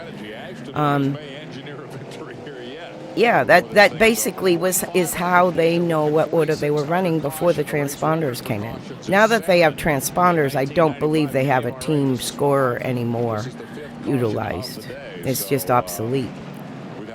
They have scorers in the booth, of course, that write down everything and keep track of it. But now they have backup on electronics. They have backup on the TV, you know. They have transponder spots all around the tracks, you know, things like that. So, yeah, it's something that was... For example, I scored my first race when I was 12, so... In the modifieds, when we toured, we had to have 2 scorers per car. He's second from last right now. Because there were shenanigans. You know, some of the top scorers knew how to fixing that leaking oil rig line, the but system a if you little see all these guys bit. pit, which they're going to have to do, that Ashton Lewis will definitely be Not as And the 99 common Allen in Jr. the has top also sports, made but his some of the pit local stop, so tracks and stuff. he could benefit from Yeah, strategy so that's here. how you got all Of that. course, at Watkins Glen. Long afternoon, but an interesting afternoon. Some of the damage. Yeah, from the yeah, first it's half like incidents for the still record evidence on, keeping, Phil like if Parsons' there's any car. controversy or anything. It's a backup, kind of.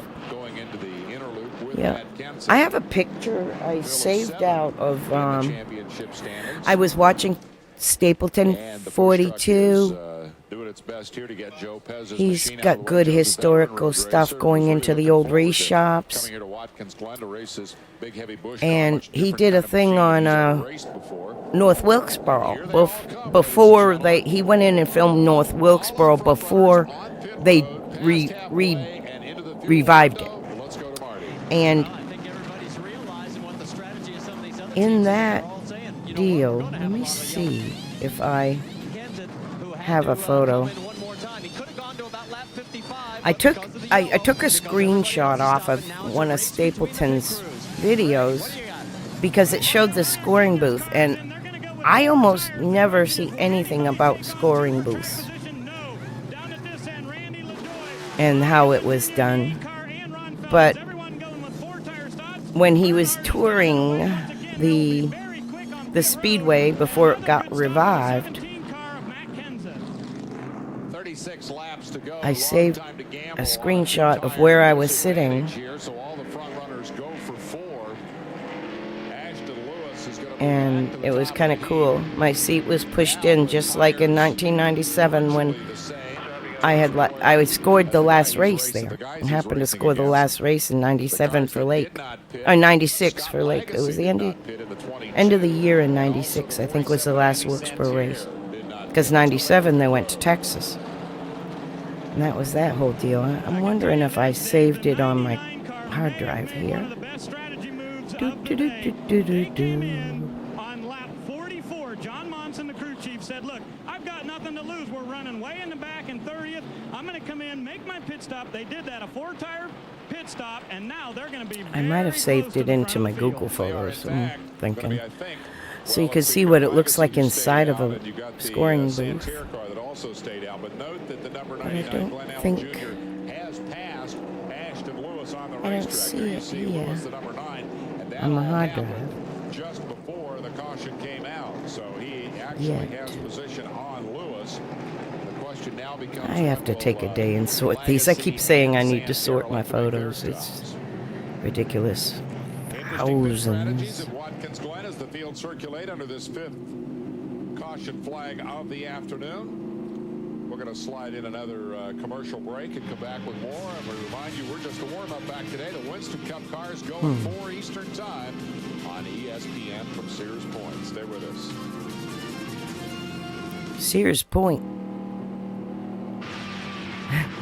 There, the cup cars are at Sears Point. Wow, there's just so many photos that are just so cool.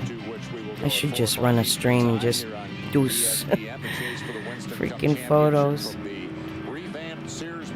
So many cool photos. Reconfigured the racetrack out there, and like always, it's got mixed reviews. We'll see how Trying to they remember run. where Jeremy I Mayfield has saved qualified that, well, the though. point leader and recent winner. On top of the world and on top of the Winston Cup standings. Jeff Gordon is the pole sitter for the day. Just 36 out. Jarrett Martin in close contention for the championship. Looks like another great battle. It's going to go right down to the wire as usual. The Winston Cup competition for 1998. Scott Lagasse is the leader. We'll be getting you an update momentarily on his strategy. I believe momentarily is right now. Am I right, Marty?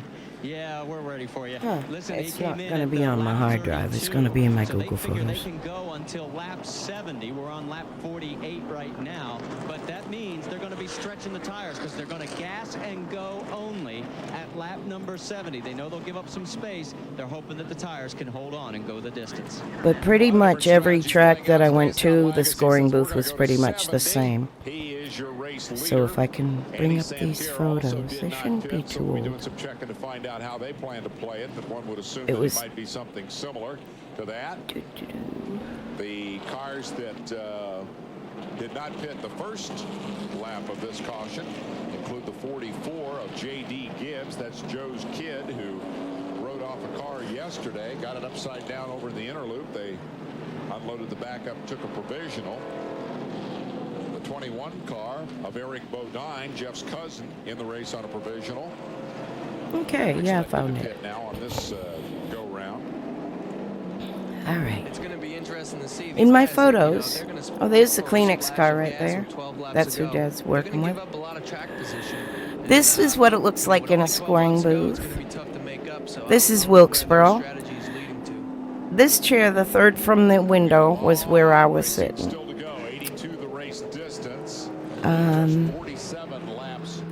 But it's not looking in the direction. Like, of course, they're looking out toward turn 1. If they were looking forward, you would see.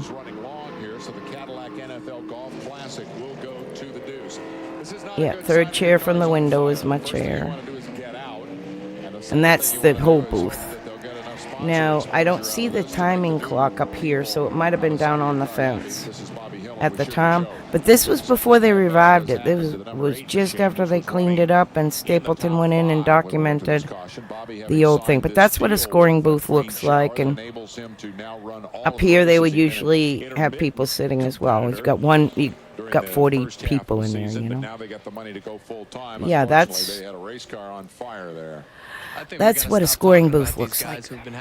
Nothing fancy. We talk about them, it seems like they have trouble right after a pit stop or something. Oh, yes. My first time going to Daytona was exciting. Just to see it. 95, I got to go to the 500 for the first time. On the in the infield, it was amazing. They need to put the fire out. Don't open that hood until you squirt. There you go. Because the minute you open the hood, you let all the air, the oxygen in, and boom, you might have a flash. Good job putting out the fire. And next thing he's going to need is a tow truck to tow it back to pit road. Bobby offering his opinion that they could have gotten there a little quicker, I guess, was probably what he had to say. When you're the owner, you worry about things more than when you're just the driver. Baseball stars own Clean Shower. But I consider myself extremely lucky to have been in NASCAR back then. Now, the unfortunate thing is most people that were in NASCAR back at this time, we weren't high paid like they are now. We were just normal people racing for pretty much pennies, But I mean, as a scorer, to be honest, I worked full time in the real world, and on the weekend it was an extra $150 for me to go, and for the love of the sport, yes.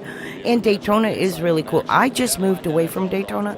My whole family is down in that area. I just moved because of the cost of living, and my retirement doesn't really fit Florida wages and, Florida costs. So I've moved back to North Carolina. I'm in the heart of NASCAR country here. I'm a half hour, 45 minutes from North Wilkesboro. I'm a half hour from Hickory. Charlotte's an hour south. Tri-County is an hour that way. Bristol is 2 hours that way. I'm right in the middle. I'm in the north central North Carolina.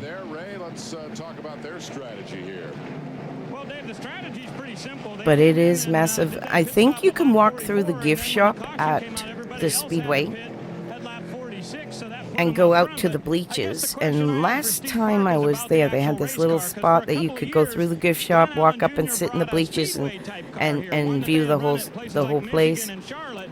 And when I was there, which was several years ago, they played the sound of the cars going around, which was cool. You get the feeling. Well, Ray, one of the reasons is John Munson, the crew chief on the 99 Luxair car. He's very it does cost a lot to move, and I had to take out a small personal loan to do it. So, yeah. But I had to cut my losses. I have got to run in used lanes. I'm going to go off camera for just a split. few minutes here, take a break, stretch, run around, and be back for the end of this race. See, I'm in the chat still, but I'll be right back. The typical Watkins Glen car would be a short track, flat track type car. A lot of these guys that only have a limited amount of cars will take a car that they would take to like a Hickory Speedway and maybe change an A-frame or a spindle on it just to make it turn left and right. But a majority of these top teams that are in the top 10 in points, they build a car just for Watkins Glen. And even though they only race here once a year, they feel it's important enough to build a car just for the one race. An example of the sophistication, if you will, of the Busch Grand National Tour. We talked earlier about how competitive it is and about how it is still the best, arguably the best stepping stone into Winston Cup. The professionalism of the teams reflected in the way they prepare for this event here this afternoon. That, according to Steve Park, who is eagerly awaiting his opportunity. Here's a question for you.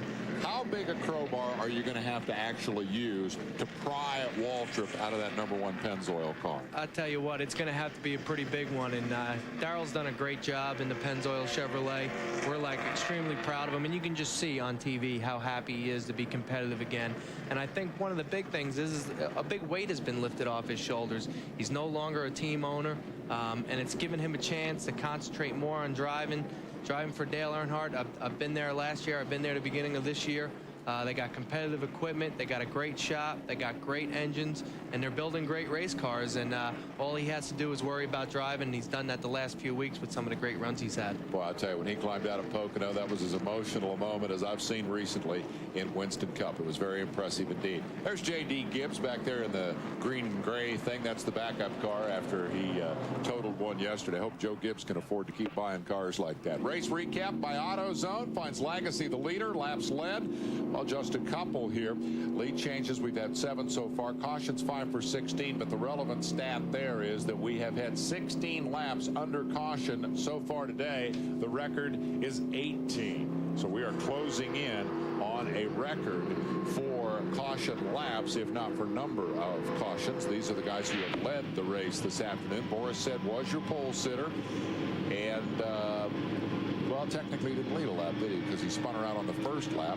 Ricky Craven led a lap by staying out under a caution, has since come back to stay on the tail end of the lead lap, and now with this caution has been able to come around and rejoin at the tail end of the field, and will get the opportunity to pass some people. He qualified 6th. He's got a good car, and I don't see any sign of post-concussion syndrome in Ricky today. He's definitely driving very well. Without a doubt, and it's great to see. He's in the 29th position right now, coming back from having that oil leak, coming back from being a lap down.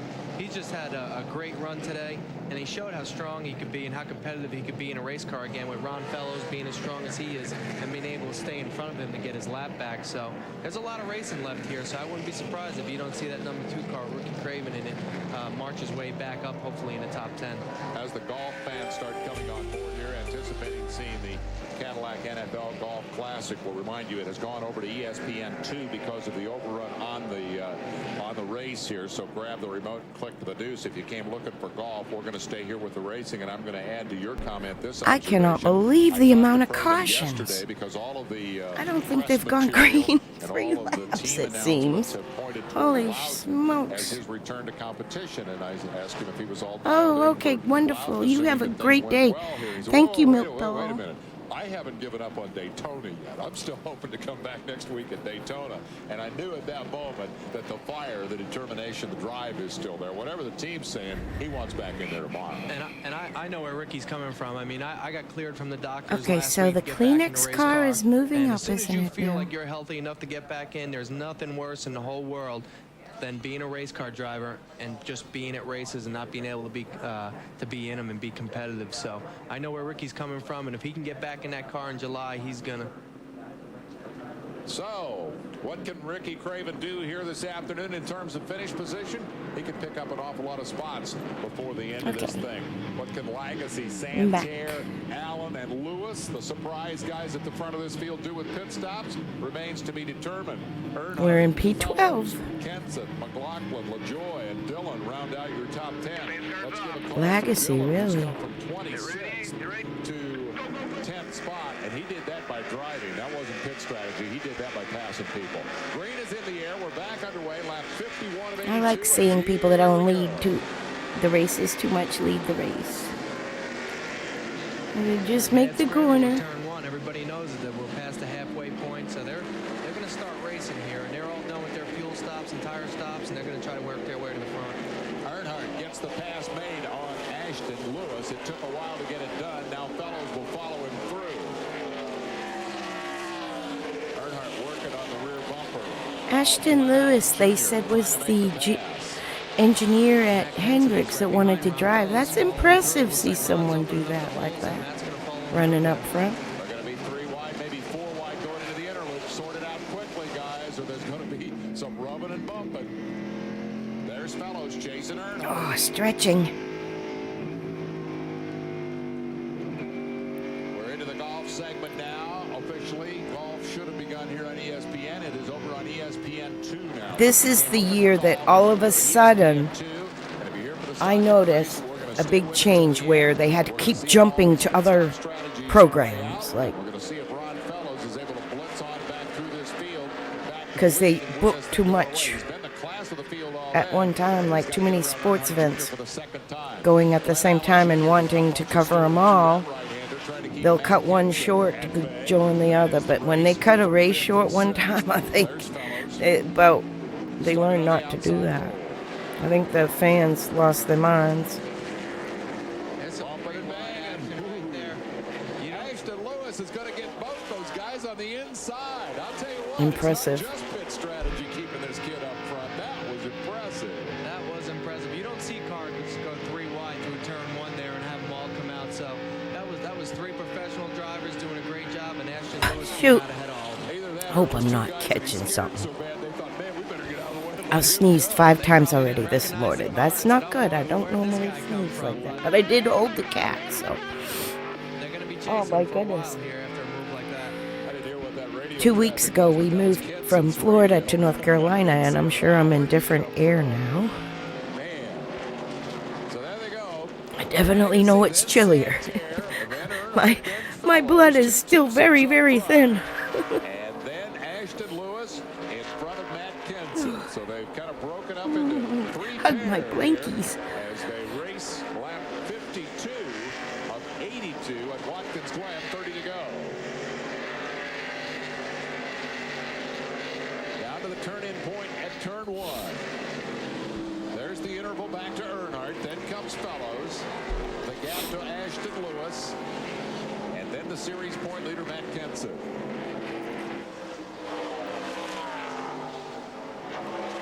And still 30 laps of competition to go. Golf is on the deuce now. And we'll remind you, arriving late here for the tournament, that it has moved over to ESPN2.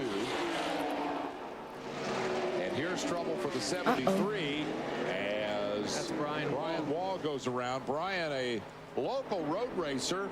Brian Wall. The past, who's trying to break into the stock car. There used to be a Brian that drove a 73 from the New England area. It was Brian Ross. But now has spun from 27th spot on the racetrack. Told me yesterday he's hoping to make a career out of stock car racing, and his goal for next year is to run 10 Busch Grand National races. He's doing Busch North now. Wants to head south and race with the big guys. This is some pressure for the lead here with Andy Santerre in the Monroe car and Scott Lagasse in the Red Cell Batteries car.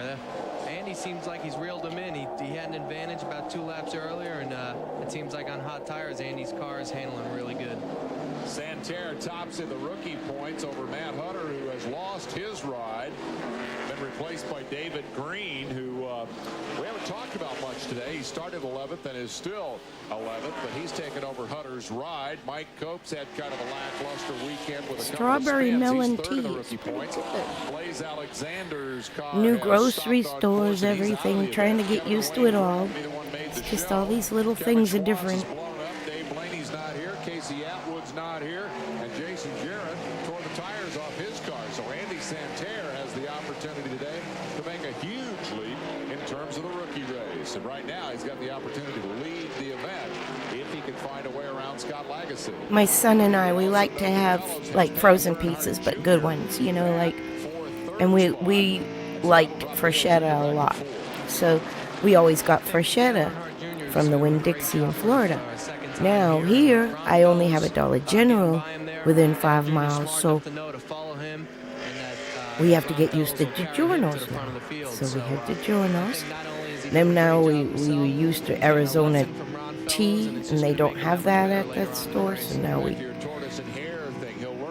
we are trying other things to get used to the new area. I like the area. I've lived here before.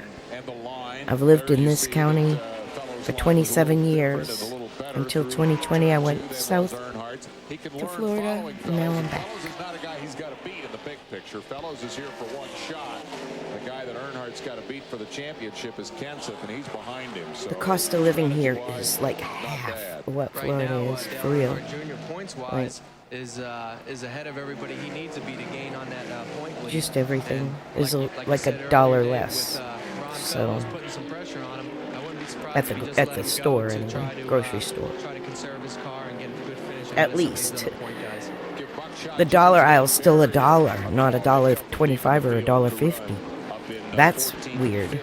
Because Florida, the dollar aisle's been $1.25 for 2 years. Dave, you're watching Andy Santera out there on the racetrack in the Monroe number 47. I walked down the dollar aisle at the store, and I was like, it's really $1?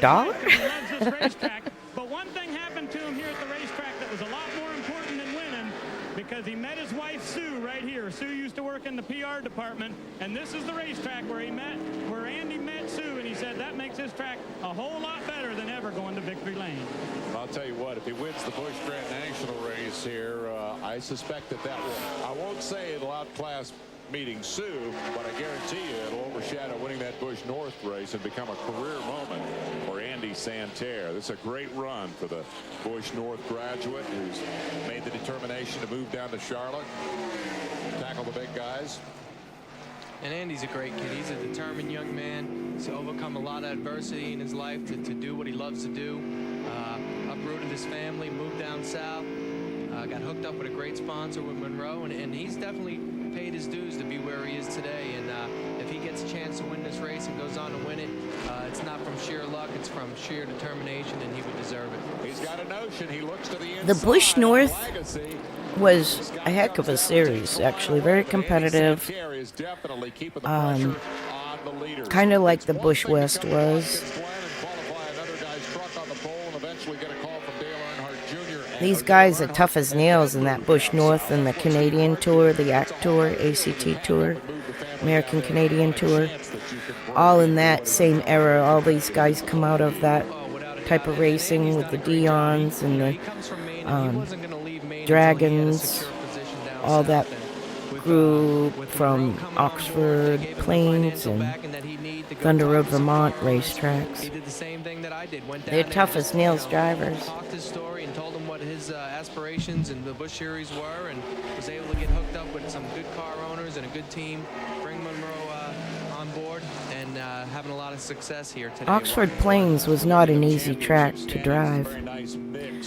Thunder Road looked like really a lot of fun. It had a little more bank. It was quite a quick little quarter mile. I think it was a quarter. No, it might have been half. Trying to visualize it. It was bigger than a quarter.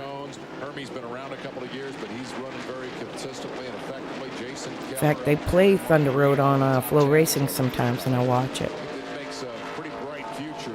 The ones I watch the most, every Friday I watch Stafford religiously, because that was my home track as a child.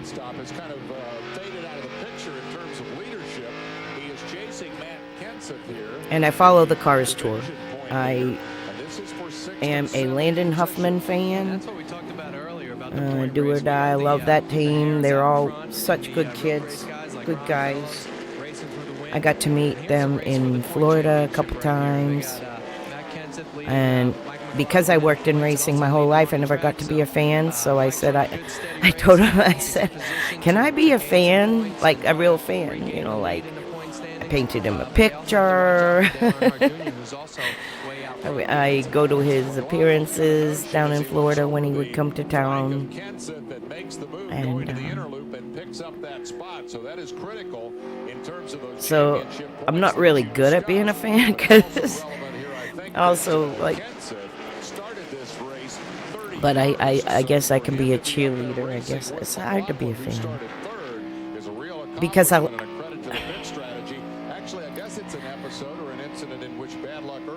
I don't have like a rivalry. He had a little rivalry there for a while with Hall, little rivalry there with Grady, little rivalry, you know, and of course I'll defend him, you know, like a good fan does. Currently running fourth on the racetrack, and McLaughlin now sitting in sixth. So it remains a tight battle. For the race victory, there are your first two. Santerre has backed off a bit from Legacy. And also for your championship points that ultimately matter in a 31 race series. Back to Fellows. He's coming. Yeah, Randy LaJoie's also doing a good job. He's running eighth right now behind Kenseth. He hasn't had the best of luck here at Watkins Glen. He's had a lot of mechanical failures during the race.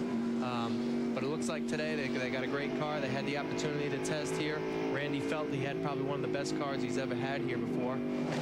And just as we talk about him, LaJoie goes up in smoke. You know what? Unbelievable. You know what? It's not me. It's you. I think you're right. Uh-oh. We're going to throw you out of the booth. Every time that is absolutely something happens to him. cooked. So that's it. I'm not talking about anybody, especially some of the guys that are running up front. Wait a minute. Don't do that. Sports Illustrated magazine is still in business, and they are alleged to have had a jinx, too, so I wouldn't worry about it. I just keep calling it like it is. That's a bad break for LaJoie, the two-time and defending series champion, blowing up from 8th spot and bringing out the caution and putting us in position to break a record that nobody wants to see today. That for the most laps under caution here at Watkins Glen. And that's probably my cue to remind you golf fans that the tournament has gone to ESPN2 because of the overrun in the race here today, and a long race it is with all the cautions that we've had. Ray Dunlap. Well, Dave, so far in 1998, Randy LaJoie has only led 15 laps this year, and that is a big surprise for these guys. Now, they come into this race fourth in points, but the points differential back from third to fourth is quite significant.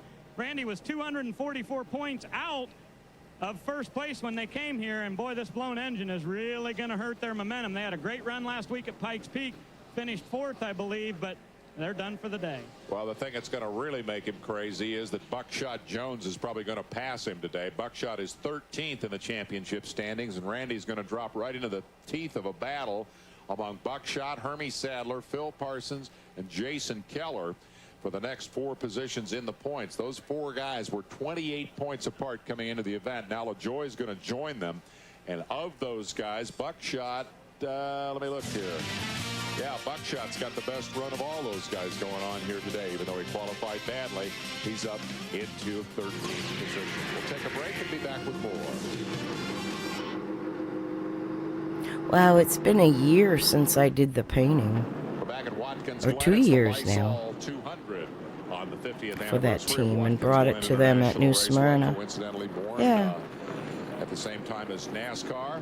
Of course, the concept of a NASCAR race at Watkins Glen, New York would have been pretty bizarre back 50 years ago. This was the painting I had made for the team, and I gave it to them at New Smyrna. I'm going to do another one. I've got another one planned. But that's how I get to be a fan. Reconfiguring in the campgrounds, and they are looking forward to a Winston Cup race just as long as they can keep one here. And since where I watched his dad race, that's why I put his dad and him after he won the race there at Hickory. The next one, I think I won't feature them big. Like, I'll do more on the car. See, let me see. I'd rather focus more on the car itself. Let me see. The team. I got the team here. And his dad giving him a hug. I mean, I could have done a little better, but I hadn't painted in forever. But I want to focus more on the car and stuff like that in the next one. I think I'm going to do his Cars Tour car with the Lightning. I have ideas. It was his own driving ability in front of the fastest guy all day, Ron Fellows, that kept him on the tail end of the lead lap and enabled him to be in a position here to have that shot. And I don't think winning the race, but certainly having a very respectable finish here today, given where he came from. Yeah, he's doing a good job salvaging a good finish after having an oil line break like that. And his crew guys have done a good job, too. They only lost 1 lap in the pits, changing that oil line. Could have been a lot worse. So even though Ricky's having an up-and-down day, he might be able to pull off a halfway decent day before the race is over. Randy LaJoie being pushed back in. Helmet off, blown motor, sunglasses in place. Obviously disappointed. You betcha. Big time. Two-time and defending champion. Now, Legacy and Santerre have pitted during this caution period. So that's going to drop them back into their position. Yeah, I was wondering how they got up there. Well, they got to get their points for leading laps, and they camera time for their sponsors. Sometimes if you're not winning, that you might have to do that. He started 8th, currently 29th. See, he's got not that many laps now to get back up there. Dad tended to pit early to get that gain later, but he could only get away with that because the car handled really well and it wasn't wearing tires, you know, as much in a lot of cases. Everybody has, we think, everything they need to finish the race in terms of tire and fuel. The question mark is Lewis, who is, well, we'll see where he lines up here. He's 9th, the last official scoring rundown. The question would be whether he can make it on fuel. He might need a splash and go right at the end of the race, he having made over only 1 stop. Everybody else has made 2 or more and should be able to go the distance. Well, I think, like you said earlier, Lewis is going to gamble on maybe having another caution before the end of the race, where then he won't have to pit. left when you take the green. So, like you heard there, there's 21 laps left. These guys are getting ready to take the green again, and we're going to have to see how it shakes out with Ashton Lewis. I, for one, would like to see it stay green all the way. The cautions have been too numerous and too lengthy here today. Ray mentioned Absolutely. Cars on the lead lap just before the caution. If we drop down, well, I was thinking the same thing, like, man, I've never seen so much caution, full course cautions. We have so many cars on the lead lap, of course, because we have had a record number of caution laps today. The old record was 18, and we broke that a lap or 2 ago. Mike Joy came from the home track that I was at as a teenager, Stafford. He was the pit reporter there. As we restart the beginning of lap 63.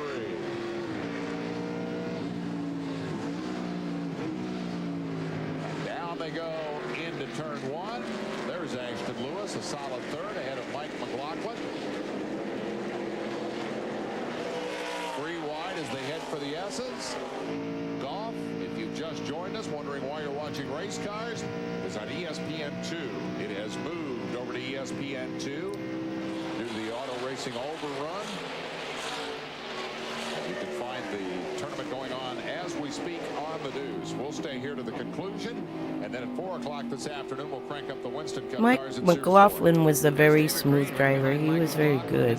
Modified's very precise. Last year with Mike winning and Todd Bodine running second in the 36 car, and this is the same car that David Green's running that Todd Bodine finished second, so it's no stranger to this racetrack either. We haven't seen a lot of David in the top 10 today. In fact, he's picked off 5 of those positions in the last, I would estimate, 3 or 4 laps before the caution period, because he was 11. Ooh, Earnhardt using all of the road and a little more right there. My blood pressure for some reason's been stupid. I know what the reason is. That he is getting here from Ron Fellows, the former Trans Am winner, the Canadian who's come here to this racetrack, which is so popular among Canadian fans. They come down across the border to enjoy the road racing here and have since the glory days of Formula One. A lot of Ron Fellows fans here. Dust in the back of the pack. Who's Ooh, uh-oh, that don't look good. Running off the racetrack in turn 1. Oh, yeah, I I missed that over the dust cloud. Oh, don't. It was Sprague who kicked up the cloud, it looked like. Oh, shoot. Went off, and he did a great God job. almighty, don't pull out on the track like that. Holy crap. Kept his foot on the gas and drove completely back across to get back out on the racetrack. Former Southwest Tour star has been a front runner most of the day here today. Yeah, the blood pressure's come down a little, but not good enough. One of my medicines changed, so it probably is wrong. Might take another one, another blood pressure medicine this evening if that doesn't come down. In which he won the championship 2 years ago with the retirement of LaJoie. He is the only former Getting champion old still running in the stinks. race. There were only 2 that started the event. Go to do your labs your whole life and everything's hunky-dory. He's run around this racetrack enough to know how to. And you get old. Win this race. Robbie Gordon will drive David Green's car, or what was David Green's car, at Sears Point today. No announcement yet who will get in the Caterpillar number 96 hereafter. Boy, he's coming after McLaughlin. Ooh, kicking up dust. Dale Earnhardt Jr. looks like he's going to give Ron Fellows a lesson before the race is over today. Ron's gotten back in the lead, and he hasn't been able to shake Dale Earnhardt Jr. So I think with the limited amount of laps that are left in the race, it's going to make for a good race right towards the end here. Fellows had waltzed away to as much as a 3.5-second lead early. Look at Earnhardt go around him on the outside. Fellows came down and gave him a lot of room there, and Earnhardt just blew right by him. And Fellows drops back to second spot, just as I was noting that he had built a 3.5-second lead early in the race and has led more laps, I believe, than anybody else. We'll double check that at the end of the.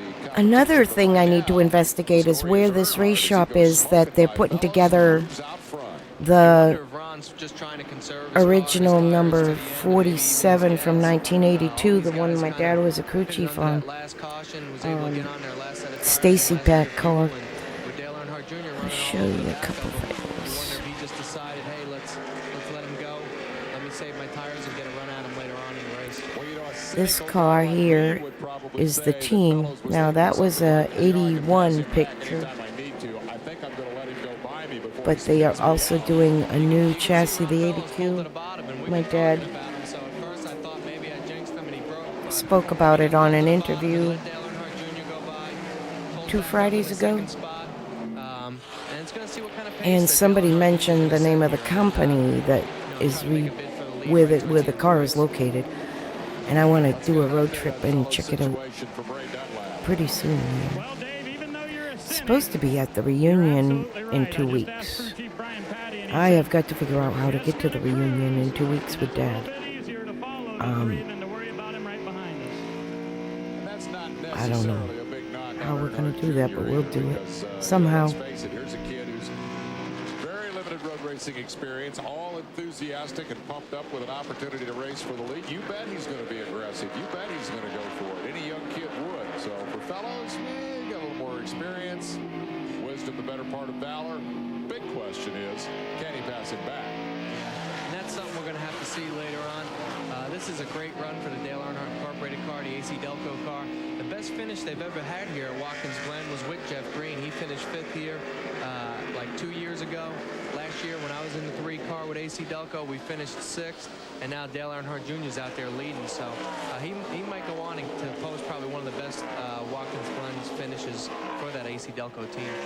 And at risk of turning this into some sort of a big plug for the Intimidator, I guess I would remind everybody that it was here that he came back from that incredible crash at Talladega to win the pole in what may have been the most impressive single drive I've ever seen the guy make. That was pretty dazzling. So his kid is leading the race. Fellows is second. This Ashton Lewis guy has come out of nowhere from 42nd spot to run 3rd on fuel strategy. McLaughlin, last year's winner, sits there 2 seconds out of the lead. We're running P8, so that's good.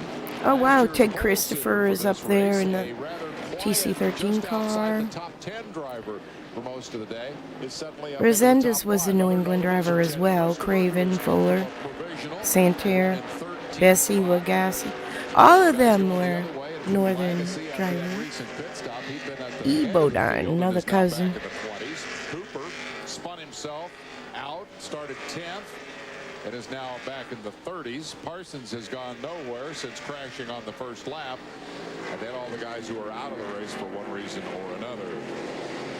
Another guy that we haven't talked about much is just right at the top of our screen. Alexander in number 20 will lose his life at a racetrack. He come over, he said, "You've run here before." He says, "Man, I just can't get around remembering the details, but I remember it happening because my husband at the time was from that same state and cheered for him.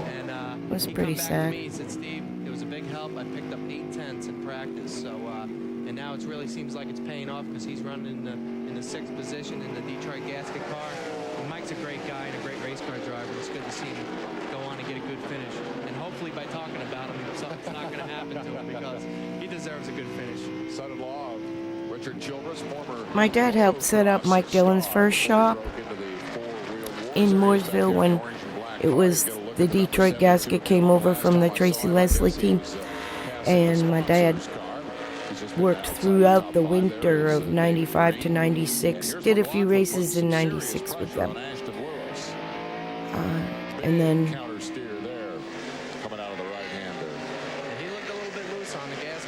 it was more shop time than track time with that team. My son got to actually, as a teenager, work in that shop a little bit and help Mike build an exhaust system once. He also got to hold Austin Dillon as a baby. Austin was a baby in the race shop, and my son held him. He said, "I got to hold the baby for something. I don't know why. They were working on something or something." So yeah, my son got to hold Austin Dillon when Austin was a baby. Relinquish the lead to Dale Earnhardt Jr. and then see how good he's running. Maybe eye him up for the end of the race and see how strong his car is, and then to say, "All right, I've had." I think it's a good time to take a bathroom break and a stretch. They've got a strong car here, and even Check's car and that Belt South car. I'm in the chat, obviously. Let's see, 18 minutes before I have to run a It looks like he just dropped down low and outbraked him getting off into the inner loop there, and that's one of the big things here. I'll have to run one more before I finish this race. So I'll choose it under a yellow or something. But anyway, here's the yellow. J.D. Gibbs' assistant, Lori, was a scorer for Bobby Rabani, and I would travel to the races with her.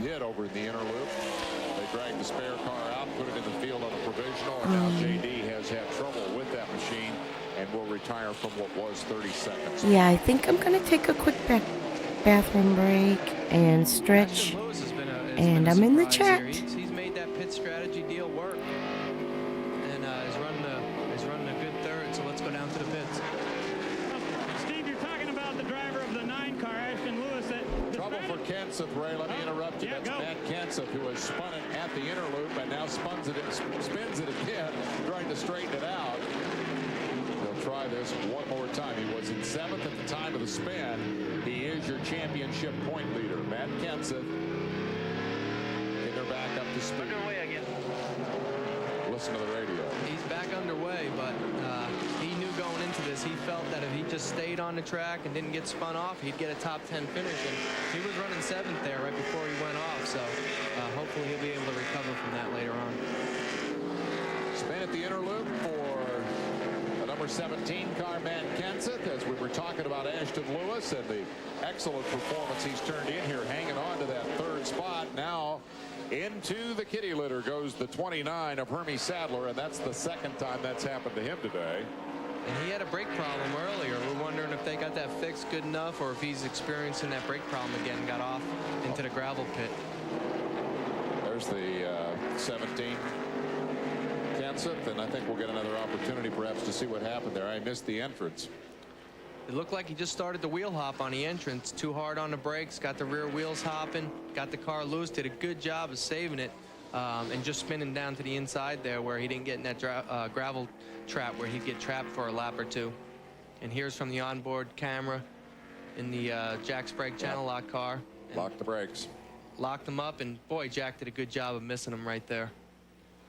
Frustration for Kenseth, who didn't have a whole lot to say yesterday. went to visit with him a little bit, and it was pretty obvious that he was yellows out, full course caution for Hermie. That's the 7th of the day. That ties the record. We've broken the record for caution laps. Kenseth was very frustrated yesterday, and this was after practice, but before qualifying, basically didn't want to talk. And the reason was he was just having such a hard time coming to terms with the racetrack, and they were trying to figure out how much of this can we fix with the car and how much of it is just a matter of the driver having to get more experience. And then from that terrible start, they come back to be in such an excellent position to gather a lot of points, and that all goes away with a spin. So indeed, it's an up and down business, this motorsport stuff, and Kenseth at the moment is definitely in one of the valleys. We're going to take the commercial break and come back with more. We're 70 laps into the 82 laps distance here. We'll be right back. Watkins Glen, New York.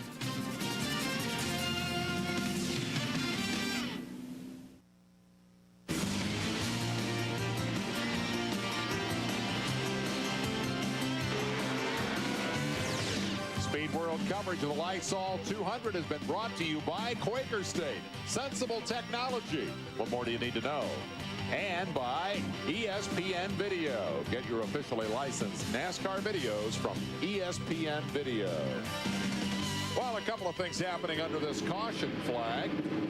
One is the fact that Jack Baldwin, who had moved into the top 10, another veteran road racer in this field, former Trans Am star, in a one-shot deal for Robert Presley, radioed in that the car was overheating and that he might have to come to pit road, and if so, that would be very frustrating for Jack because he was the 10th place car, having come from 32nd starting spot. I think Jack was overheating. Stinking cautions. Oh my God. The crew was asking him, you know, is the car overheating? He says, I've never been so hot before. It's mostly in my life, mechanical, so we're not it sure if the car's appears. overheating or if he's overheating. Maybe it's the Kingsford charcoal. Maybe somebody lit it, and it's just now getting up to cooking temperature because it appears indeed that Jack is going to have to take the pit road. He's a tough cat. I can't believe that it's Jack overheating. He's a pretty gnarly dude. Oh my God, Jack Baldwin. There's another Baldwin.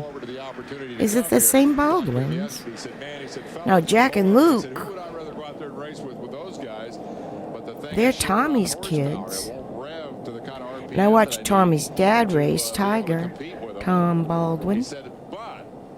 I got a good race car. Jack Got a Baldwin. good race car. I can run good tomorrow. And he has. He's into the top. I wonder if 10. it's coincidence or family. I think you're right. I think he is overheated. Bobby Hillen. Yeah, back out on the racetrack again. He was the guy who was on fire earlier, and they have tidied up that car and apparently didn't do much damage to it. Hillen is able to get back out there. It looked like they handed a bottle of a squirt bottle of water, and it looked like some pads maybe for his feet or his legs, and now they got the cooler out, going to try to cool Jack Baldwin down. And Bobby Hillen, who was on fire earlier, you can see the burn at the bottom of the windshield right there. They were able to get that car fixed and get back out there also.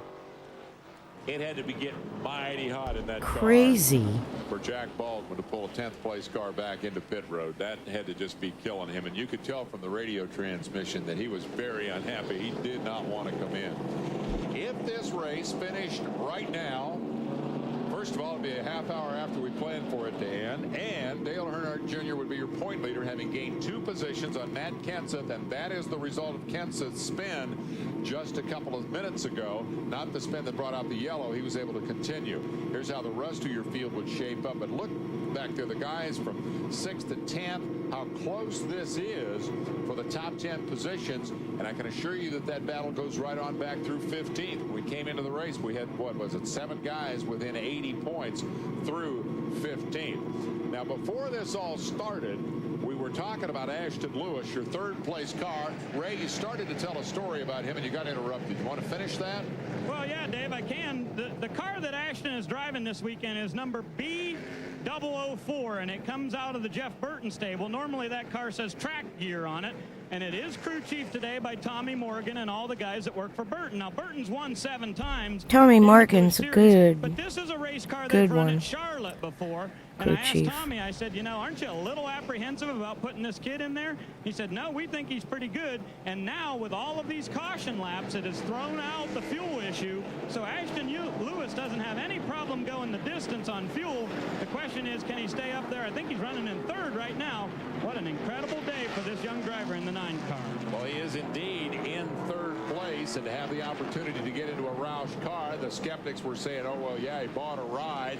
Others were saying, no, the kid's an engineering graduate. He's probably Jack's kind of boy, and who knows where this might lead for the future. However the ride came about, Ashton Lewis has made the absolute best of it. Well, not the absolute best. Absolute best would be to win the race. But when you come from 42nd to run third, that's pretty impressive. And that's third with just 11 laps to go. There's the Kleenex car. That's us. They're the ones that made that gutsy call of keeping him out there for those 41 or 42 laps or to the halfway point, and make this only a 1 pit stop race. So they've been getting excellent fuel mileage.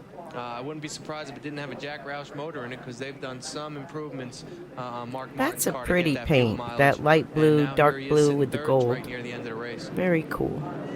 We haven't mentioned Delton Sawyer Smart. today either, and he has quietly come from the mid-20s in terms of a starting spot to run 11th right now. Marty, what's up with those guys? Well, quite frankly, Elton Sawyer admits he's one of those guys who's not really great on the road courses. He had his best qualifying effort here yesterday, coming home in 21st. He's running 11th, and he said, man, if we can make the top 10, it'd be like a victory for us. And right in front of him is Buckshot Jones. All right, we're going green. Started 28th. Also a great run today. Green is back in the air, inside 10 to go. Fellows, the leader. Earnhardt chases him. Lewis wants to make a pass, but may give up a spot to McLaughlin, who takes the inside line.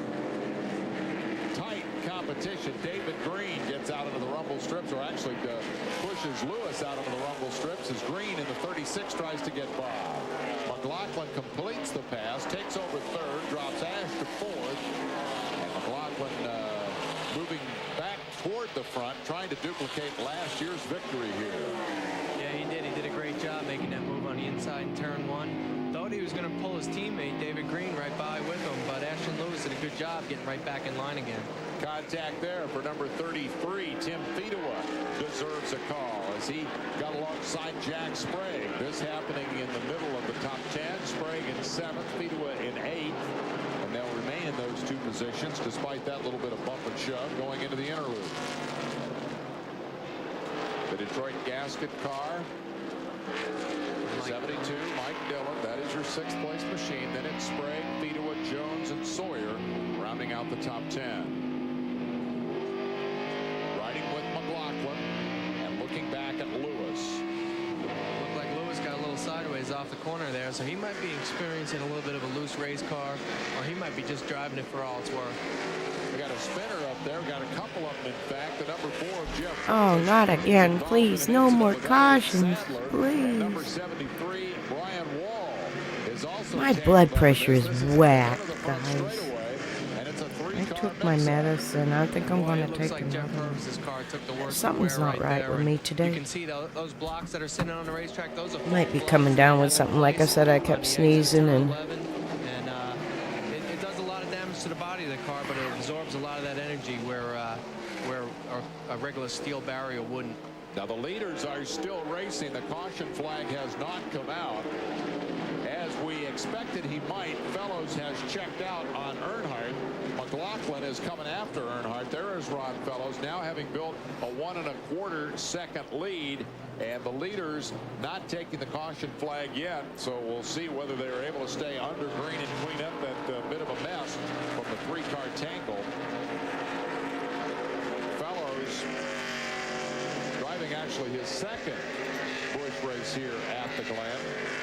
Last year he started 3rd but finished 25th, and coincidentally that was in the number 4 car, the James Finch entry, that has just been beaten to pieces in this big crash at the head of the straightaway. Here's the tail end of it. You can see Brian Wall there getting turned around, Elliott Sadler involved, and Jeff Purvis looked like he tried to avoid it and got spun around, sideswiped the foam there. Did pretty significant damage to the side of his car, as you can see also. wow, David Lee Murphy was an associate sponsor still on there. I know he was in 96. It's good to see. That he was in it for the long haul. I wasn't aware. Got some racing going on back in the field there. Looks like Yeah, they're getting racy. around the 13th position, or they're, well, maybe it's a 13 car for 11th position. That was Legacy in the 22.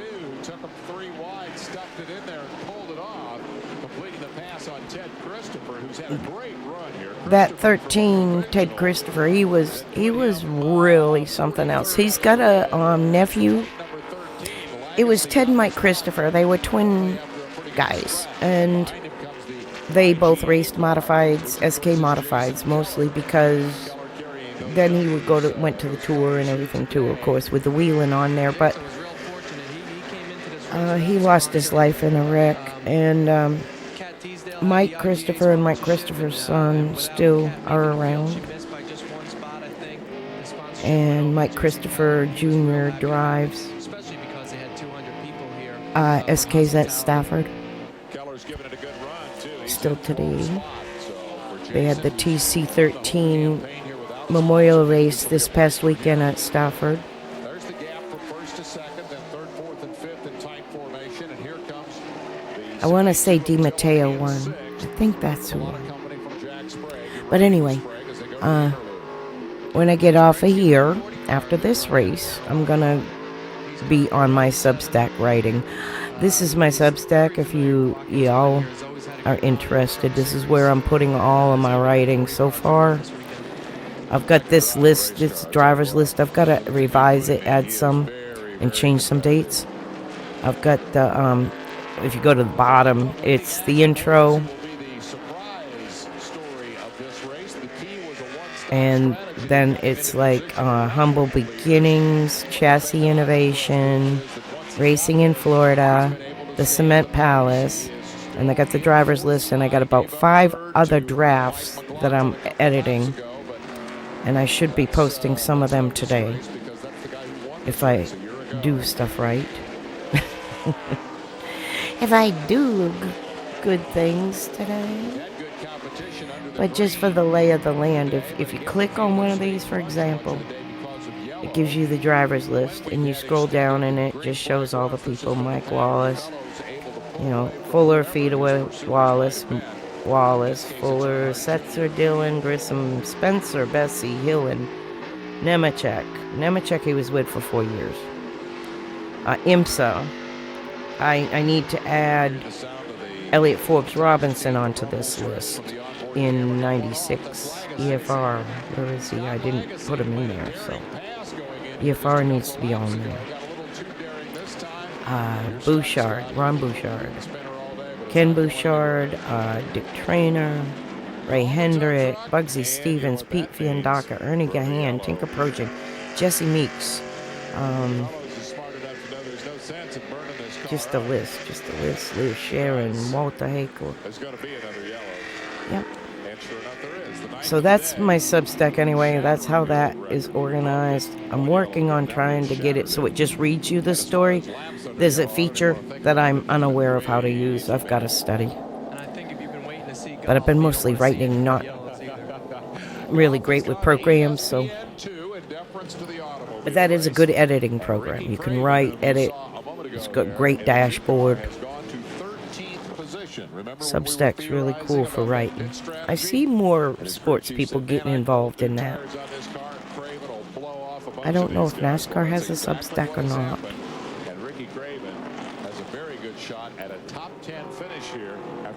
It started out, I think, more like a news channel for writers, but I really was impressed with the program just for writing. Lap 77, back under caution, son of a bitch. Thank you for all you troopers that have hung in there. Oh my goodness. This has been like a nightmare. It's been great racing.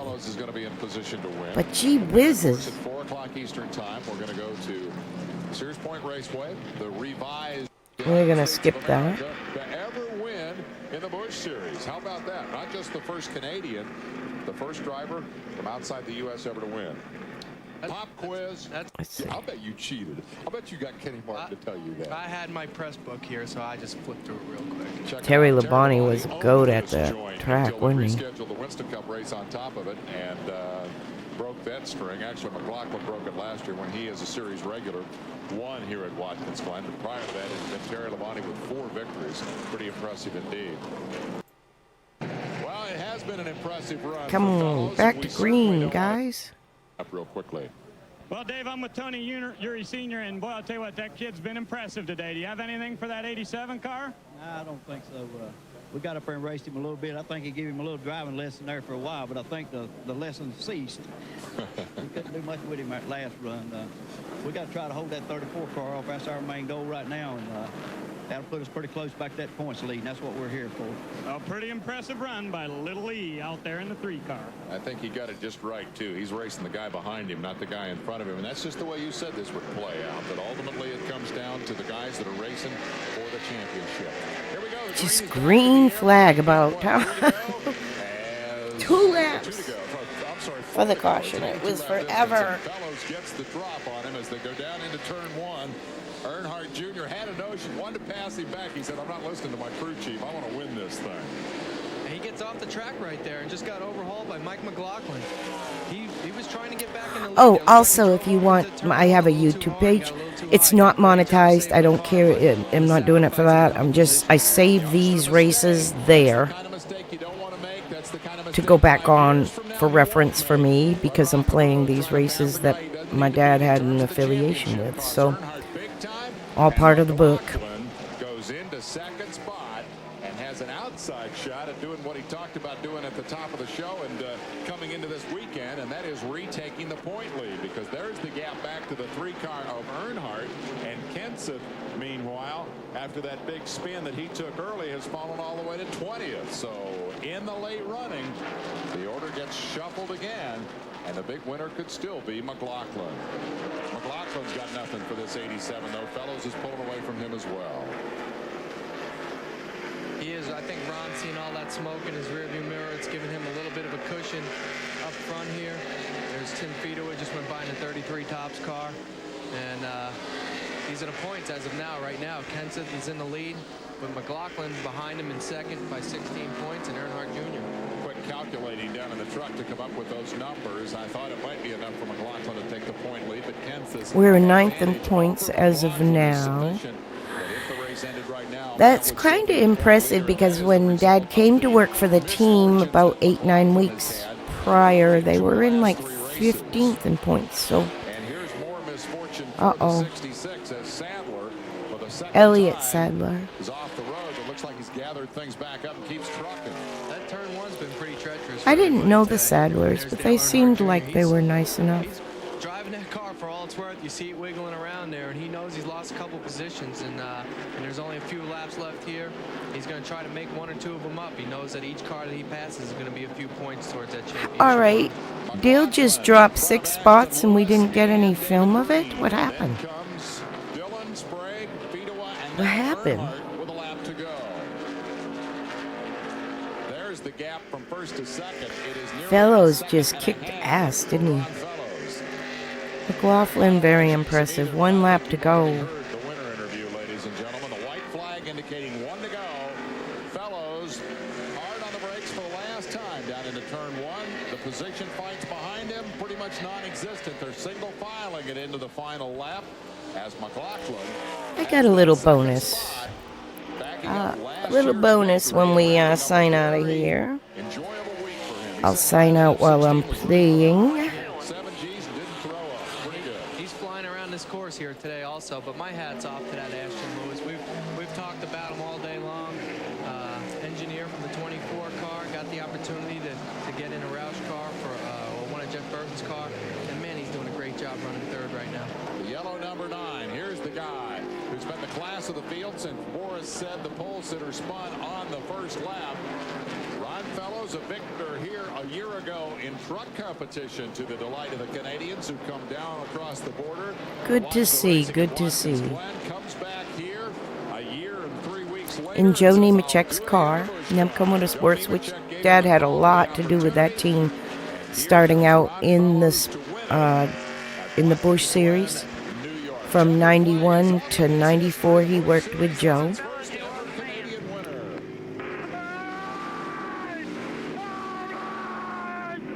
No kidding. All He's pretty right. excited. He was pretty calm when we talked to him earlier, but he's pretty excited now. Winter net is coming down. Celebration begins for Rod Fellows, the winner of the Nothing like winning, guys. It's nothing like winning. How quick are they going to jump? Oh, they're going to jump out of here. They're not even going to interview him. Drive in the Busch Series. Here's the rest of your unofficial. Okay, see, we're P7. Unofficial top 15. Our thanks to Marty Reed and Shout out Landon Lewis. We're 8th in points. a special thanks to Steve Park for being with us topside. We got to get out of here and make way for golf. Congratulations. Yeah, they got to get out of there and make way for golf. Piss on racing. It's the beginning of the end. Stupid, golly, man. Why you guys? You know what? Model worked, right? Anyway, I'm going to raid out. I'll play this while I raid out. This is where I moved to. And you guys have a great day. I'm going to get me a peanut butter and jelly sandwich. This is a walk I took yesterday morning. Whew. It's quite a hill. I'm used to Florida, and there's no hills in Florida. Now I'm in the mountains. Wow, the old Love Valley thing's even tipping over. Holy crap. Well, gotta get my mountain legs again.